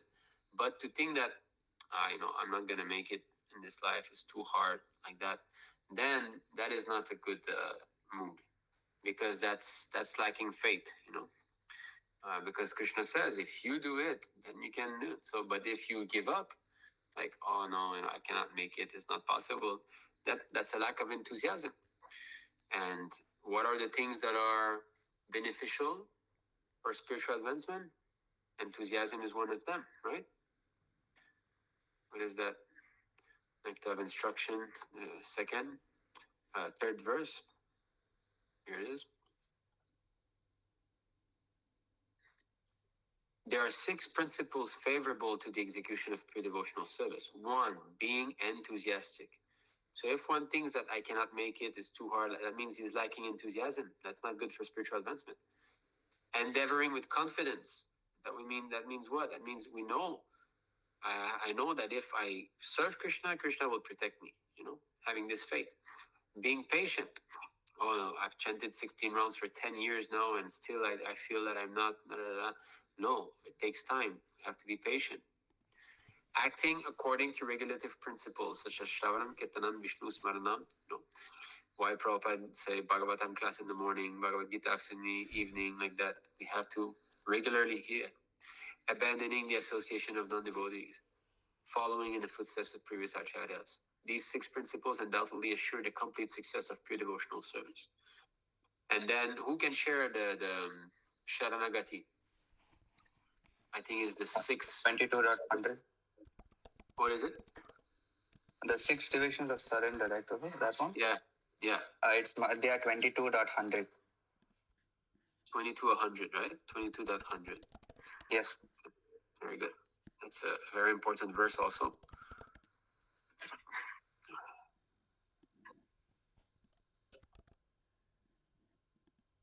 The six divisions of surrender are the acceptance of those things favorable to devotional service, the rejection of unfavorable things, the conviction that Krishna will give protection. You see? So if we lack that, that means we're lacking surrender. Because if we're convinced of the process and we're convinced that this is good for us, then we should know that Krishna will help. We should become enthusiastic that I will achieve success. The acceptance of the Lord as one's guardian and master, full surrender and humility. So this is the six things that constitute Sharanagati. Surrender, you know. Anukulyasya sankalpa.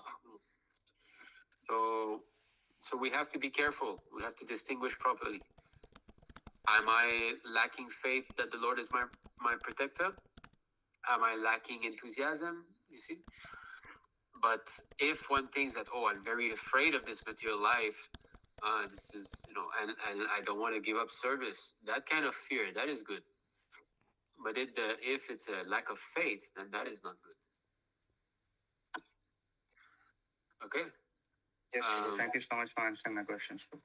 Hare Krishna. There is a... Hare Krishna. Concerning falling away, even while being in the Lord's service. See? This is what I told you about the Brahmana, So Chaitanya Mahaprabhu is saying, now that I have... Okay, who would like to read? How about Sami Prabhu? You want to read, Sami Prabhu? Hare Krishna, Prabhu. Now that I have brought him here, I'm asking him to leave. Now he can go everywhere, wherever he likes, for I am no longer responsible for him. So this is Chaitanya Mahaprabhu speaking about that Brahmana who followed him to South India. Kala Krishnadas was influenced and allured by nomads or gypsies who enticed him with women. Maya is so strong that Kala Krishnadas left Sri Chaitanya Mahaprabhu's company to join gypsy women. Even though a person may associate with Sri Chaitanya Mahaprabhu, he can be allured by Maya and leave the Lord's company due to his slight independence. Only one who is overwhelmed by Maya can be so unfortunate as to leave Sri Chaitanya Mahaprabhu's company. Yet, unless one is very conscientious, is it said like that? Conscientious. Conscientious, yeah. What does it mean? Also don't. Very, very. You see here,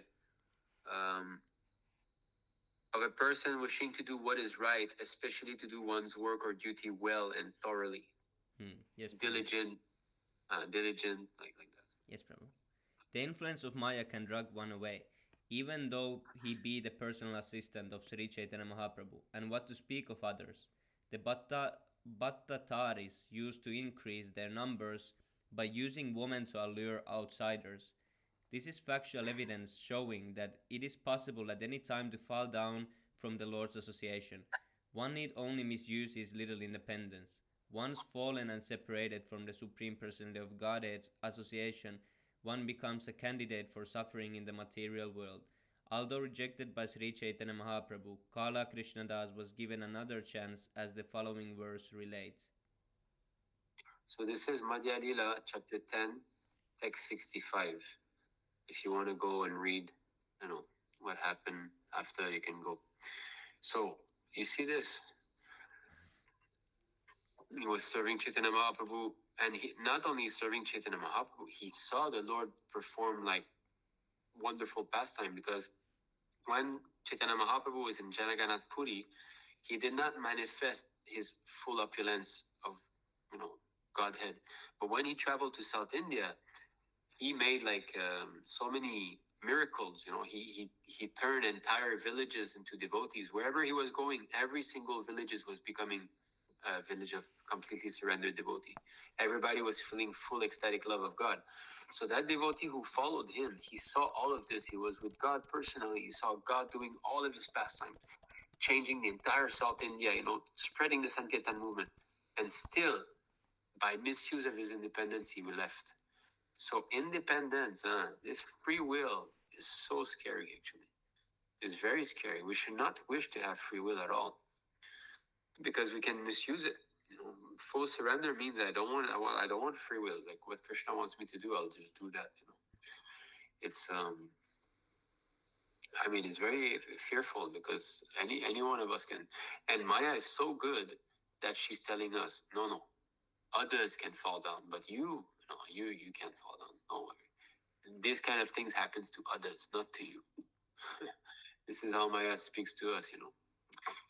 So yeah, always be fearful. It's very important. Okay, we'll go back to the comment section. So Iro Prabhu is here speaking. Please accept my humble obeisances. All grace to Shri Prabhupada, Haribol, and Paranam Nimai Nitai Prabhu. Can I ask mercy from Shri Prabhupada to not get to Grihastha? But hearing you today, we should go to Grihastha if we feel strong desire to it. But for me, it sounds and seems so stressful, and I will definitely get addicted. Should I think Krishna's original form with the flute Shyama Sundar or Shri Krishna Chaitanya Mahaprabhu's form? Or does it matter? Jai Shri Prabhupada, Hare Krishna. You should engage yourself in deity worship. I think you should first of all get properly initiated, and you should start to do some deity worship, because if you develop attachment to the form of God, then you lose attachment for the form of women. And I don't know how old you are, but Prabhupada said after 30 years old in Grihastha Ashram, you lose your taste. And it's true that after you pass 30 years old, there's not much pleasure in being married anymore. But pleasure is if you're capable of engaging all your family members. But I can tell you, it's tough to, I mean, how to say, because there will be fight, between husband and wife. It's going to be there. Shastra says so also.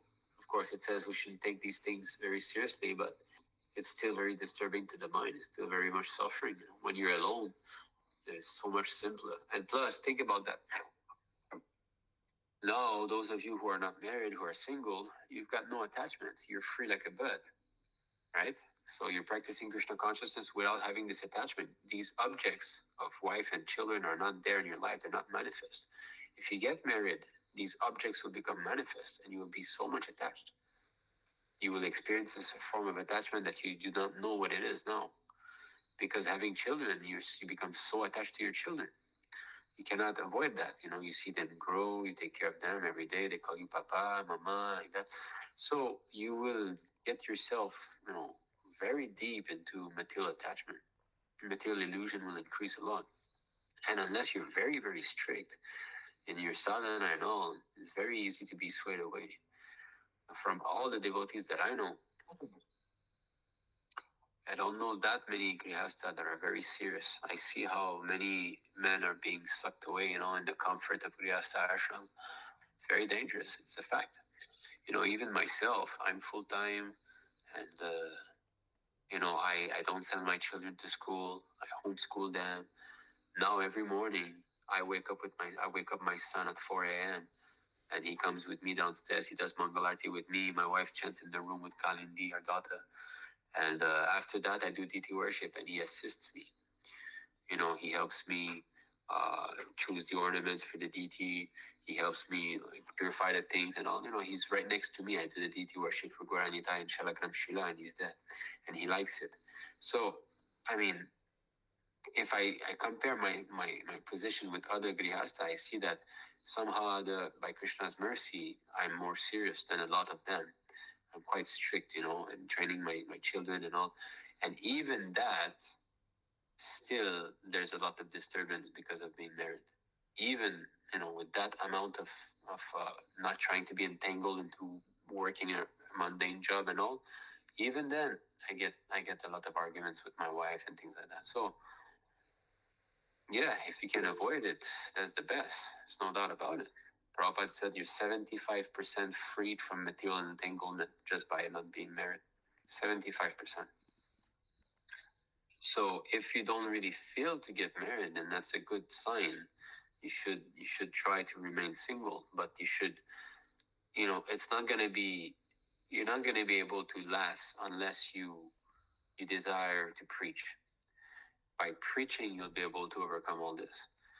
If you just want to be like a sitting down devotee, like Prabhupada says, sitting down and chanting without preaching, uh, most probably you'll be overcome by desire. And if you don't fulfill it, you might do even worse things, right? So, but it's not that it's impossible to be happy in Virastashram. You can, but again, one has to become pure devotee in the sense that you should not karma jnana anavritam at least. You should be on the second class platform at least. And the wife should be very chaste. If these two things are there, then yes, life at home can be pleasant. But that's tough. You have to find a proper girl and all these things. So if you can avoid it, Prabhu, yes, that's the best thing to do. Brahmachari, you sleep when you want to sleep, you eat when you want to eat. Everything is more simple. Okay, Yero Prabhu. So does Shri Prabhupada appear in other universes also, or is he only in this one? Maybe a stupid question, but I just thought that if Krishna appears in many universes every moment, does his divine mercy do so too? I have a feeling Prabhupada is only here though. But who is it then in other universes? After Chaitanya appears in other universes, doesn't someone like Prabhupada, his divine grace, also appear after that? Or is it just my speculation? Well, how can I answer that? All I can say is, just like Prabhupada says, that the devotee can also expand by Krishna's mercy. So it's possible. It's definitely not impossible for Prabhupada to do so. If Krishna wants Prabhupada to expand, Prabhupada can expand. But not just other universes. Even now he's expanding. He's expanding through his Vani. He's expanding through his deity form. All of us are worshipping Prabhupada every morning during Guru Puja. So if it's possible in one universes, why not in other universes? It's very much probable. I'm not going to say yes or no because I cannot give you a verse for that, but it's not far out speculation, let's say. Okay, Hare Krishna Aditya Prabhu, thank you for joining. Saurav Prabhu, I heard that Lord Rama appeared in 24th Yuga cycles Trita Yoga, and by calculation it's around 18 million years ago, but according to these modern science, no modern human can exist at that time because they think we all came from some cave of Africa from our monkey ancestors. Yeah, these scientists, their ancestors are monkeys, but our ancestors are Lord Brahma. But they come from monkey. So why listen to monkeys talk, right? We don't care about these people. Brahma is the first human being. So human beings started already at the beginning of the universe. We're halfway. So that's what, 150 billion years. So what to speak of this little millions of years? Nothing. 150 billion years, tell them. Okay, there are two processes by which one may execute this Raganuga Bhakti, external and internal. When self-realized, the advanced devotee externally remains like a neophyte and executes all the Shastric injunctions, especially hearing and chanting. However, within his mind, in his original purified self-realized position, he serves Krishna in Vrindavan in his particular way. He serves Krishna 24 hours, all day and night. Yeah, so this is, it touches on the topic of Raganuga. And it shows that one who performs Raganuga is still externally, according to Shastric injunctions. But it's a little bit different from the eagerness, the greed of getting Krishna. The advanced devotee who is inclined to spontaneous loving service should follow the activities of a particular associate of Krishna and Vrindavan. He should execute service externally as a regulative devotee as well as internally from his self-realized position, as he should perform devotional service both externally and internally. Yeah, so this is for the Raganuga Bhakta. But we have, what is the difference of Raganuga and Ragmayi Bhakta, Prabhuji? Ragmayi, you mean Ragatmika, right? Raganuga and Ragatmika. So I'm not so much well versed, but I know that in the purport of these verses here, if you go and read, there's some slight difference. Raganuga is the whole way of performing devotional service, whereas I think it's Ragatmika, I think you mean, not Ragamai. Ragatmika is actually like the feelings, you know. Raganuga is the process, and Ragatmika, I think, are the devotional feelings of such a devotee. You can go and type Ragatmika and go and read some verses about that.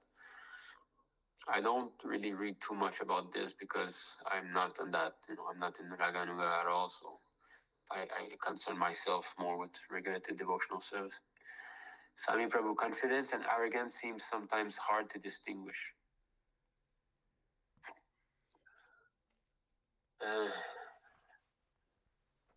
Well, yeah. So spiritual confidence is good. Material confidence is arrogance.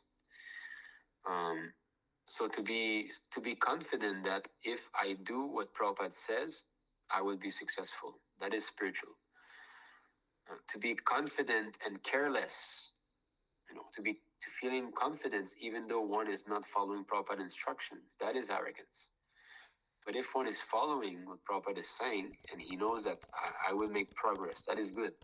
That's called faith, faith in the spiritual master. But if one disobeys and is very carefree, careless, and he's thinking that I won't fall down, then yes, that is very bad.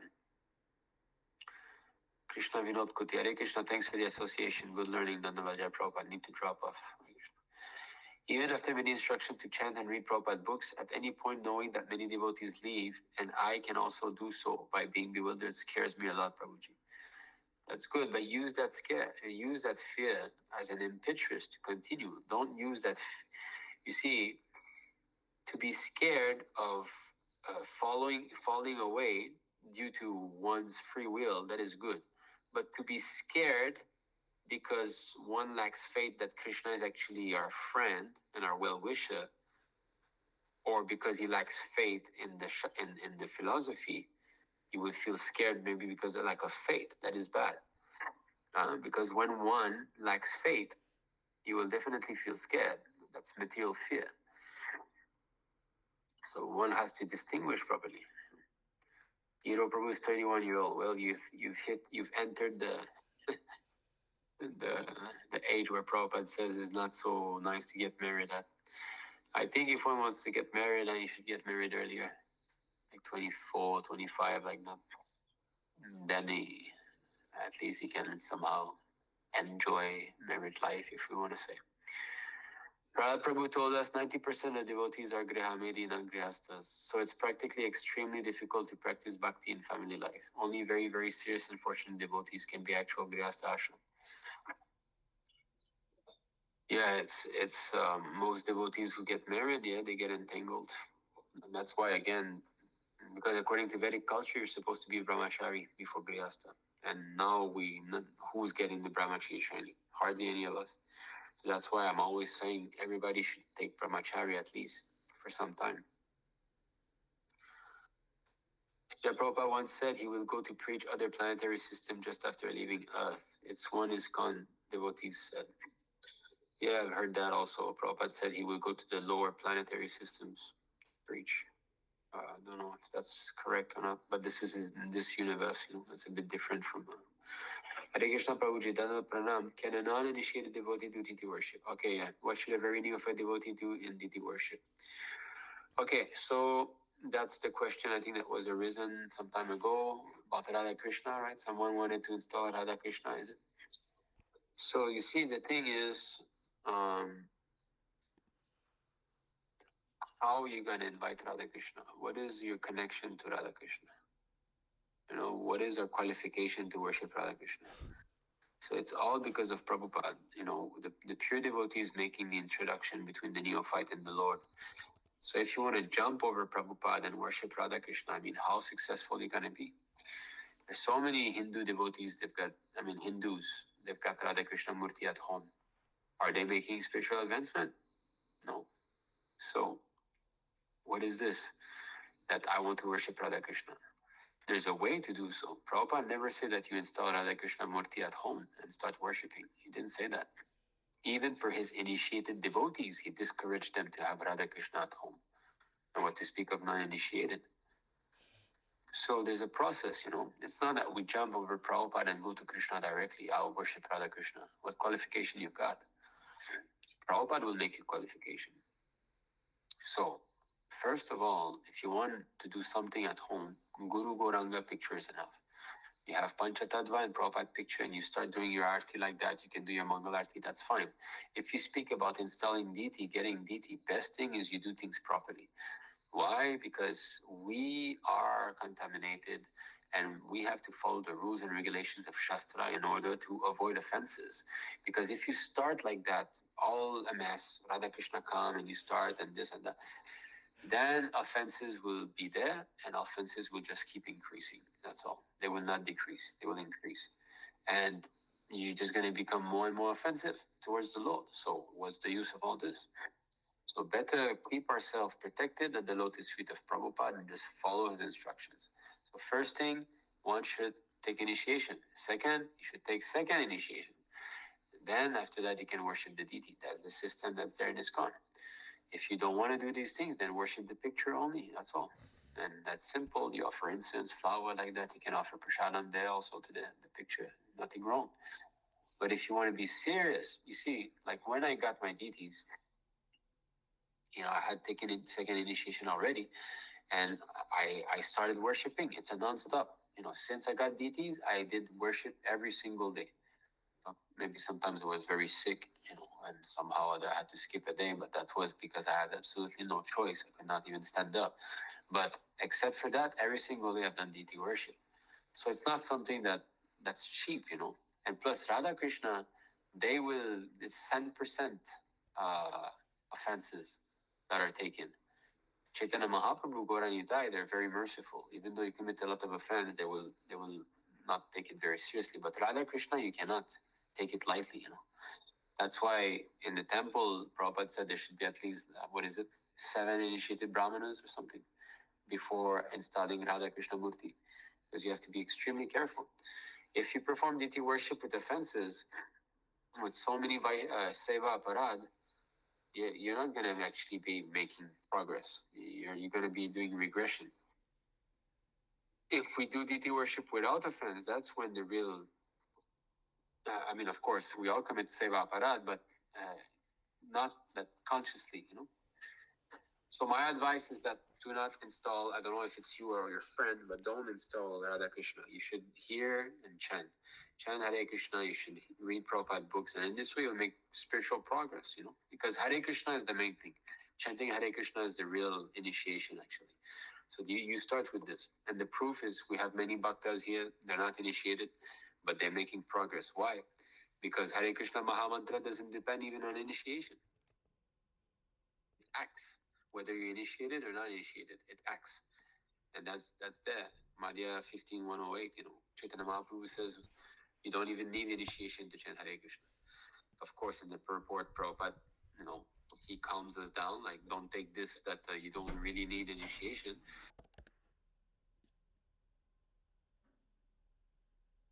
Initiation means, and what happened when we take initiation from a bona fide spiritual master?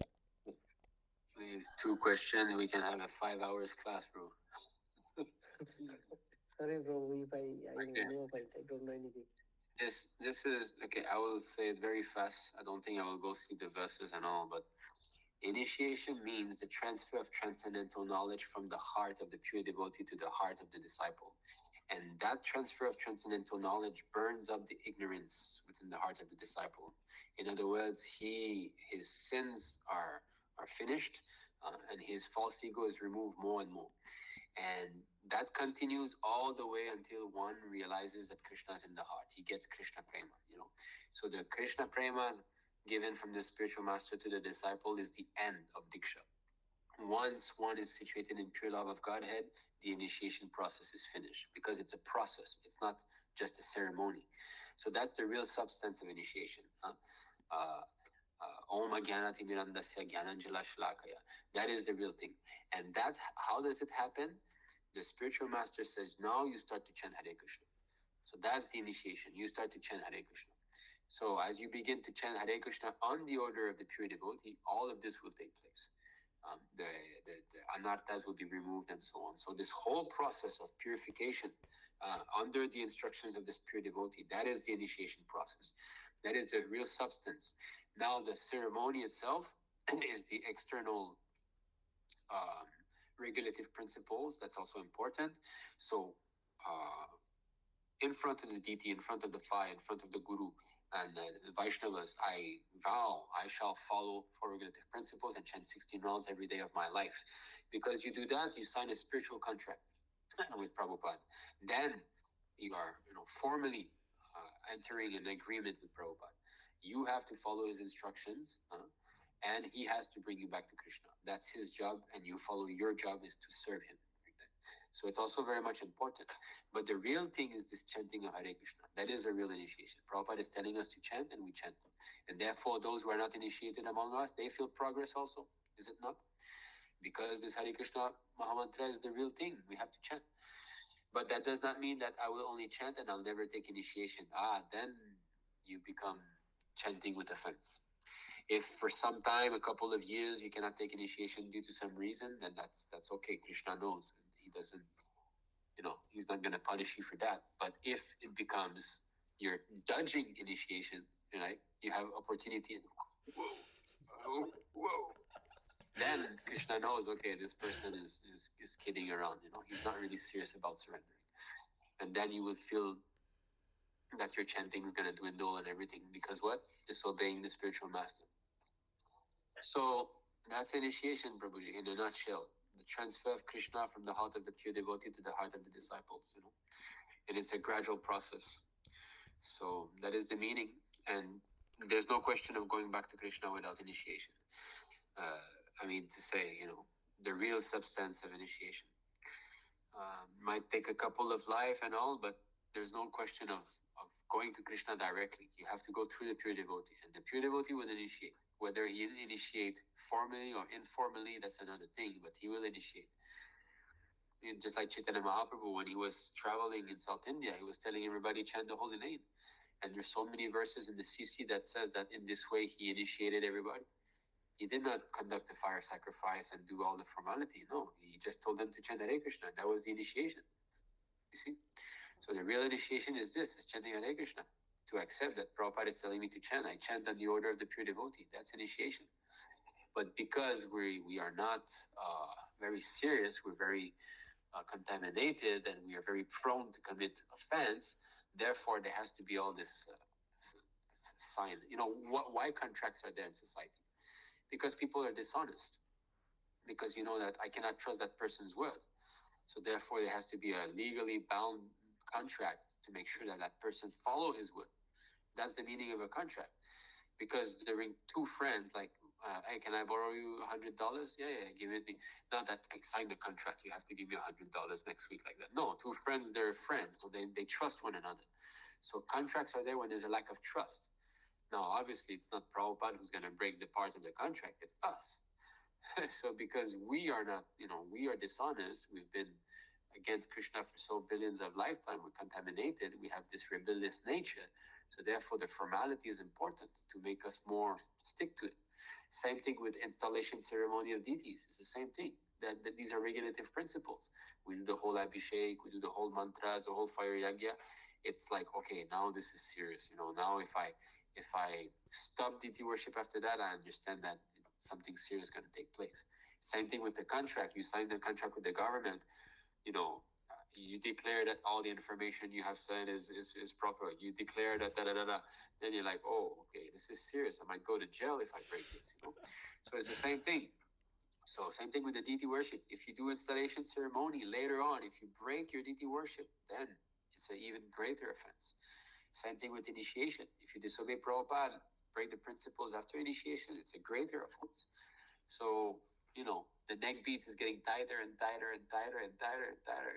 You understand, I'm a servant. So it's to squeeze us, It's for our own good. So, okay, in a nutshell, that is initiation. We cannot get too much into it. We're already 2 hours plus. Yes, Prabhuji, you nicely explained. Thank you. And I have another question. Oh, you said you had two. You already asked two, so you had three. No, Prabhuji, that is one question. Now this is it was one only? Okay. All right. What is the second one? So this question, like I asked in that group, Telegram group, but I did not get any satisfactory answer. So the question is like, we are eternally conditioned, right, Prabhuji?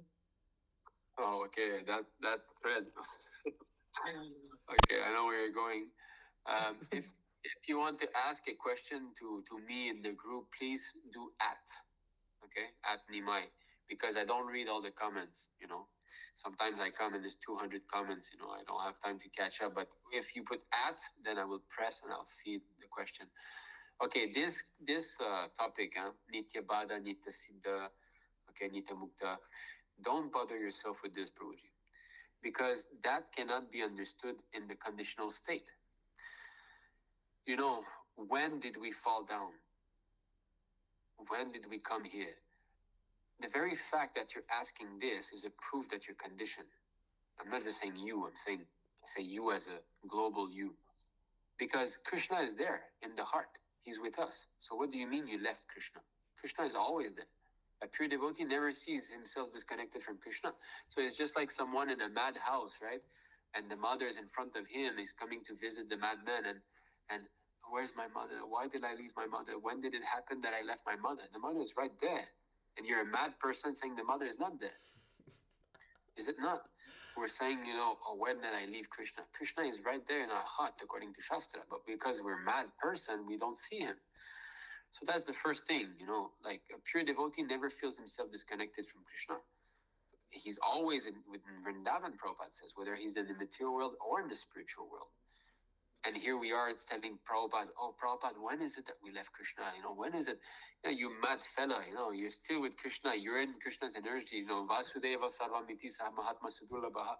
A great Mahatma, he sees Vasudeva everywhere. There's no question of not being with Krishna. And you're like, where's Krishna? How did I leave Krishna? We're mad people and discussing about when we left Krishna. Krishna is always here. That's the first thing. Second thing, as soon as you say, when did I leave? You're speaking about the time stamp, right? But time is a material energy. Time is an energy of the Lord that puts all this material creation within movement. So you're trying to understand something that is beyond the effect of time using the time factor as a judgment. When did I leave in the past? So you see, we're conditioned within this time energy. We see everything as past, present, and future. But there's no time in Vaikuntha. There's no time in the spiritual world. Oh, how come there's no time? Then how do they walk? That's all mental speculation. We don't understand these things. That's all. So when did you fall down from the spirit? That you're seeing things according to past, present, and future. In the spiritual world, it's only unending present. There's no past, there's no future. How does that work? I don't know, bro. I'm a conditioned soul. I cannot understand these things. And that's why I'm not speculating as are we eternally conditioned? Are we eternally liberated? How does that work? This is all mental speculation. It's jnana, You're trying to understand Krishna and his creation through agitating the little bird inside. It's not gonna work, bro. And that's why this this question, there's always some debate within the Vaishnava community. Why? Because everybody's under illusion. No, we were with Krishna. No, we were not with Krishna. What do you mean we were with Krishna? Krishna is still with us now. And what do you mean we were not with Krishna? We are eternal and Krishna is eternal. How we cannot be? You see, it doesn't make sense.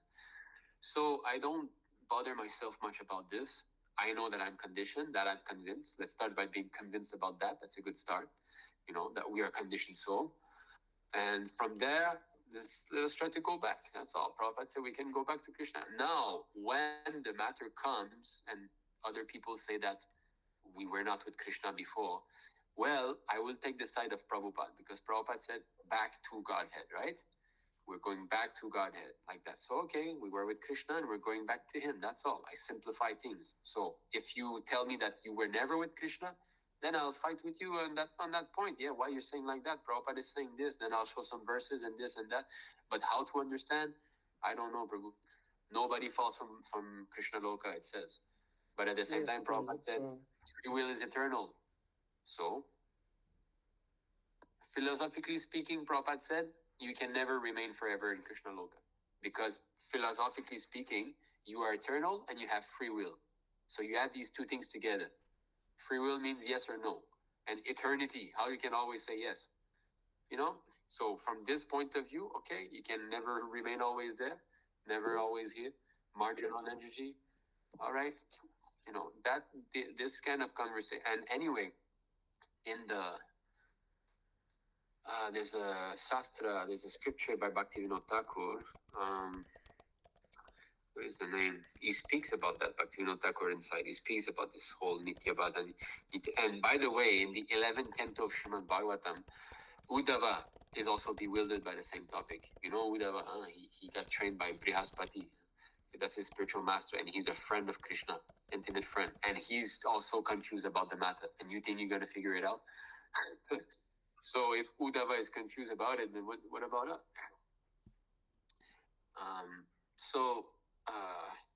What is that? Well, maybe you can read these verses from Uddhava.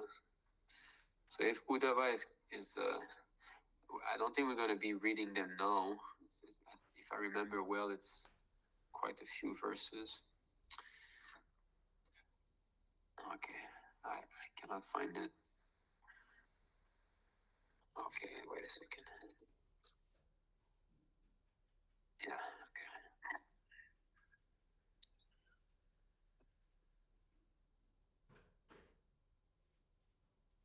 okay. Yeah, okay. 11, 10, 36, and 37.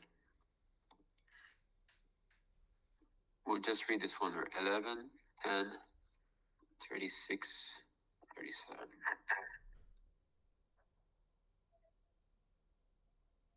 Okay. See this? This is Uddhava speaking. Sora Prabhu, you want to read? Yes, Prabhu. Oh my Lord, Achyuta, the same living entity is sometimes described as eternally conditioned and are at other times as eternally liberated.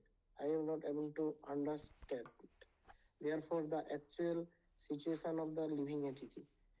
You, my Lord, are the best of those who are expert in answering philosophical questions. Please explain to me the symptoms by which one can tell the difference between a living entity who is eternally liberated and one who is eternally conditioned. In what various ways would they remain situated, enjoy life, eat, evacuate, lie down, sit, or move about? You see? So Uddhava says that he is bewildered, and we are going to understand. So then after that, the chapter 11 starts, 11, 11. And that's when, Krishna starts to answer the question. But even after reading that, I don't know if you'll be satisfied the way you think satisfaction should come. But you see, then there's a couple of verses. So you go and read 11, 11. Okay? Prabhu? I'm not going to be, because there's a lot of verses. So 11, Bhagavatam 11, 11, and you can go and take and read the question. But as I said, this is not going to be understood by us in the conditioned state. So we can't understand what is eternal condition mean. The word mean. Eternally conditioned. You are eternal servant of Krishna. How you can be eternally conditioned? Philosophically speaking, how you can be eternally conditioned. But at the same time, you see another thing, is that don't think that we can accommodate time period that is more than like 1,000 years, right? Can you imagine how long 1,000 years is? You cannot even 1,000 years. And now you're trying to calculate like billions of years. 311 billion years is the life of Brahma. So, what capacity you have to understand time anyway? I don't understand what a million years feels like. Definitely not. So you're telling me eternally conditioned. That's pretty much eternal for me, I don't know this. So, but philosophically speaking, you cannot be eternally conditioned because you are eternal part and parcel of Krishna. So at one point you will have to go back to him, right? But what is all this discussion? I don't know why it's not relevant. I don't find this really relevant because it's not practical. I'm not gonna understand it just by discussing it. But what I can repeat is what Prabhupada gave answers, because some devotees obviously raised these questions to Prabhupada. One thing I heard is that, Gaudiya Math, they say that we were never with Krishna. We originated from here. Followers of Gaur Govinda Swami also, they say like that. They say Yes, we were yes. never with Krishna. We are not So in Goloka. Yes. yeah, so that's it. Why are they so sure about? Why did they give a definitive answer like that? We were never with Krishna. And I mean, Prabhupada never spoke like that. We were never with Krishna. So let's stay on Prabhupada's side. Prabhupada says, yes, we misused our independence. We're with Krishna. We came here. And that's it. All right. Yes, What is right. I read it again, and I'm reading Bhagavatam 5th canto at the moment. And further talks between King and Mateo is, and in the chapter 14, okay, here you see, so many places in Prabhupada books that he speaks like this. So this is the introduction to 514. Can you read this? Am I, Prabhu? Yeah, go ahead. Merchants sometimes enter the forest to collect many rare things and sell them at a good profit in the city. But the forest path is always bedecked with dangers. When the pure soul wants to give up the Lord's service to enjoy the material world, Krishna certainly gives him a chance to enter the material world. As stated in the yes, yes. As stated in the Prema Vivarta, Krishna বহির্মুখা হইয়া ভগবাঞ্ছা করে. This is the reason the pure spirit soul falls down to the material world. Due to his activities under the influence of the three modes of material nature. Yeah. So anyway, so that Krishna is saying, yes, okay, you want to come, then you come. So I mean, there was another place, I think, or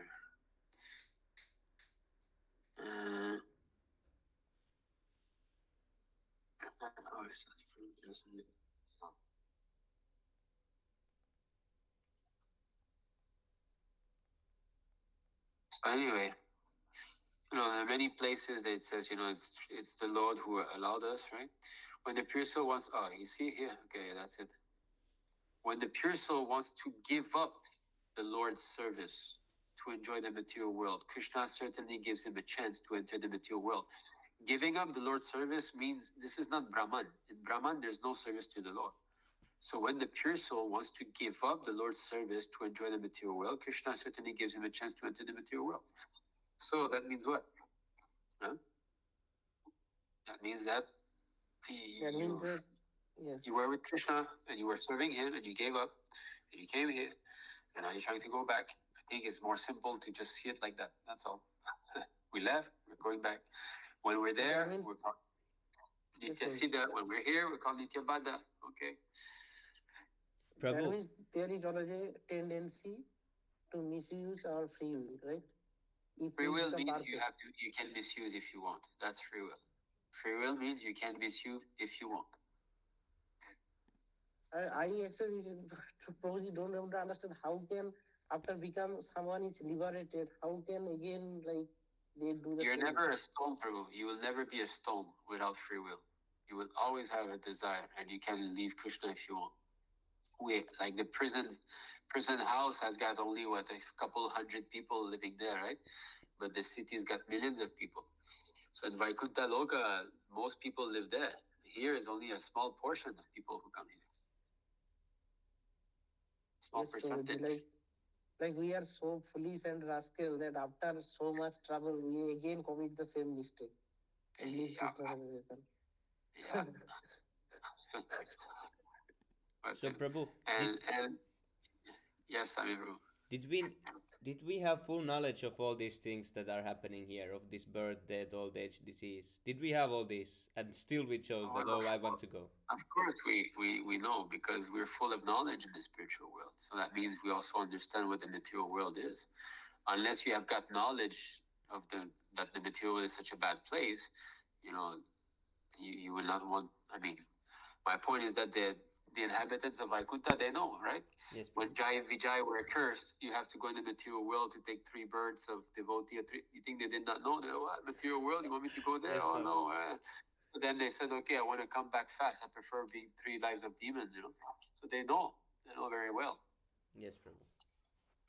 So still knowing, still doing the mistake. But you see, seeing things in terms of past and future, this is conditional state. Yeah. Right now, you can surrender to Krishna fully. What are we doing? Now, oh no, why we left Krishna in the past? La, la, la, la, and then you continue to not surrender to Krishna. Is it not? Yes, So Prabhu, everything exactly is useless question. it's a Useless state of question. consciousness. Everything is happening in the present. You know, past doesn't exist. Past is an illusion. So is future. The spirit soul is standing in one place, and the current of the time of the material world is passing through him. Just like when you're standing in a river and water flows, you might have the feeling that you're going forward, but you're not. It's just the water passing through you. Time does not exist. Yes, Prabhu, I mean, it's it, right. it exists as an energy, but this energy simply moves matter. But spirit is not moved by time. Matter is. So just like the past, what happened yesterday, is it real? It appears like a dream to me. Yes. It doesn't seem real. It's like a dream. It doesn't really exist. But why do I did that yesterday? Well, you know, memory is there, but memory is a material element. Memory is a material energy. We're only experiencing. We're conscious of what's going on, but it's a whole movie playing before us. But consciousness is eternal, is ever present.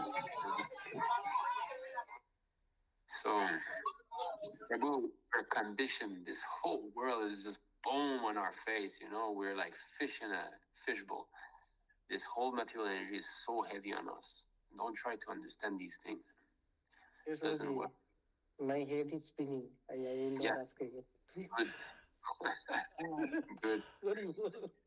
It should spin because all this thing, you know, is Lord Krishna's energy. He's not gonna let you free unless you fully surrender to him. It's him who's there.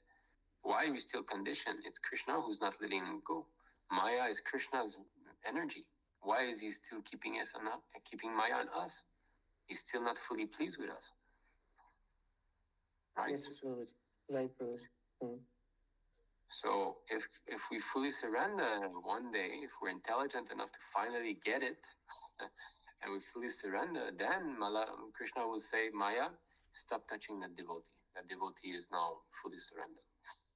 But as long as this, oh, Nityapada, Nityasiddha, this is Maya, Prabhu. Maya playing her tricks on us. Okay, Thank you, Prabhuji. we can conclude with this. Yes, as Bhakta Subramanian said, Achintya Beda Beda Tadva. That's it. Inconceivably one and different. I mean, you cannot understand. Achintya. So better just chant and follow as best as we can Prabhupada's instructions, you know, that's all. And these things will be revealed slowly. Okay, thank you very much. Vanchakalpatarubhishya Vaishnavebhyo namo namaha. Thank you so much, Thank Prabhu. you so Hare much, Prabhu, for this Hare amazing Krishna, teaching. Hare Krishna, Jai Shri Prabhupada. Hare Krishna, Prabhu. Jai Shri Prabhupada. Thank you so much. Jai. Thank you, bro. Hari Hari Bol. Hare Krishna, Manu Prabhu, please accept my humble obeisances. All glories to Shri Prabhupada. Hey, Krishna, bro. I came in just in time. Krishna Manu Prabhu, please accept my obligations. All glory to Shri Prabhupada. You should have joined earlier, bro. What's going on? I just came back from books. I should have been. I should have came. Hey, Jack. Very good. The time. But I'm excited to hear your adventures with Sundar Gopal Prabhu. Maybe in America. Are you going to be joining him in America or in China? I don't know. I need to call him tomorrow to coordinate a bit. I know he came back from the Philippines a couple of days ago, and yesterday was Sunday feed, so I didn't want to call him now, but I'll call him tomorrow. Okay.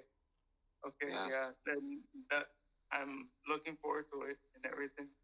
Yes, I'd like to have a chat with you also about your experience. Maybe next time I think we'll do another session on Wednesday. Haribo. Yes. Same time. Because we got Yeah, same time. So try to join on Wednesday. Maybe we can I can speak. do it. No problem. You can speak a bit about. Actually, I was going to do an essay on my experience with Sundakoko, online and offline. Yeah, that's good. You should do that. Yeah, definitely. You should do a write up.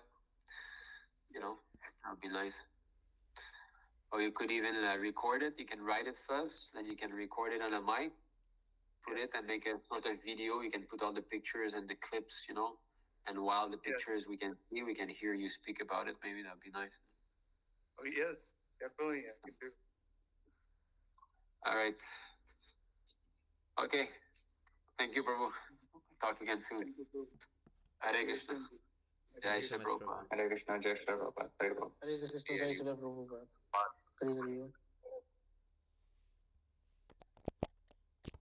Haribo, see you Prabhu's on reading session. Yes, Prabhuji. Thank you for association. Jai Shri Prabhupada. Hare Krishna, Shram Govinda Prabhu. Dandat Pranam, Jai Shri Prabhupada. Hare Krishna, Dandat Pranam, Jai Prabhupada. So, yeah, so I'm outside. Are you distributing books? No, I'm going to meet some contacts today. Yes, Prabhu. There's so much noise, huh? Yes, Prabhu, some beeping. Yeah, on the road. We're going to meet some contacts. I have to learn to get rid of my shyness. Yes, So, Prabhu. this is a completely new service for me. To go out and meet new people. Yeah. To speak to them. I've never spoken to new people ever in my life. Yes, Prabhu, same. So, yeah, hopefully it'll go good. Yeah. Who's driving? Myself. Madhav Prabhu. Ah, yes, Prabhu. Yeah. Rival. Madhav Prabhu driving.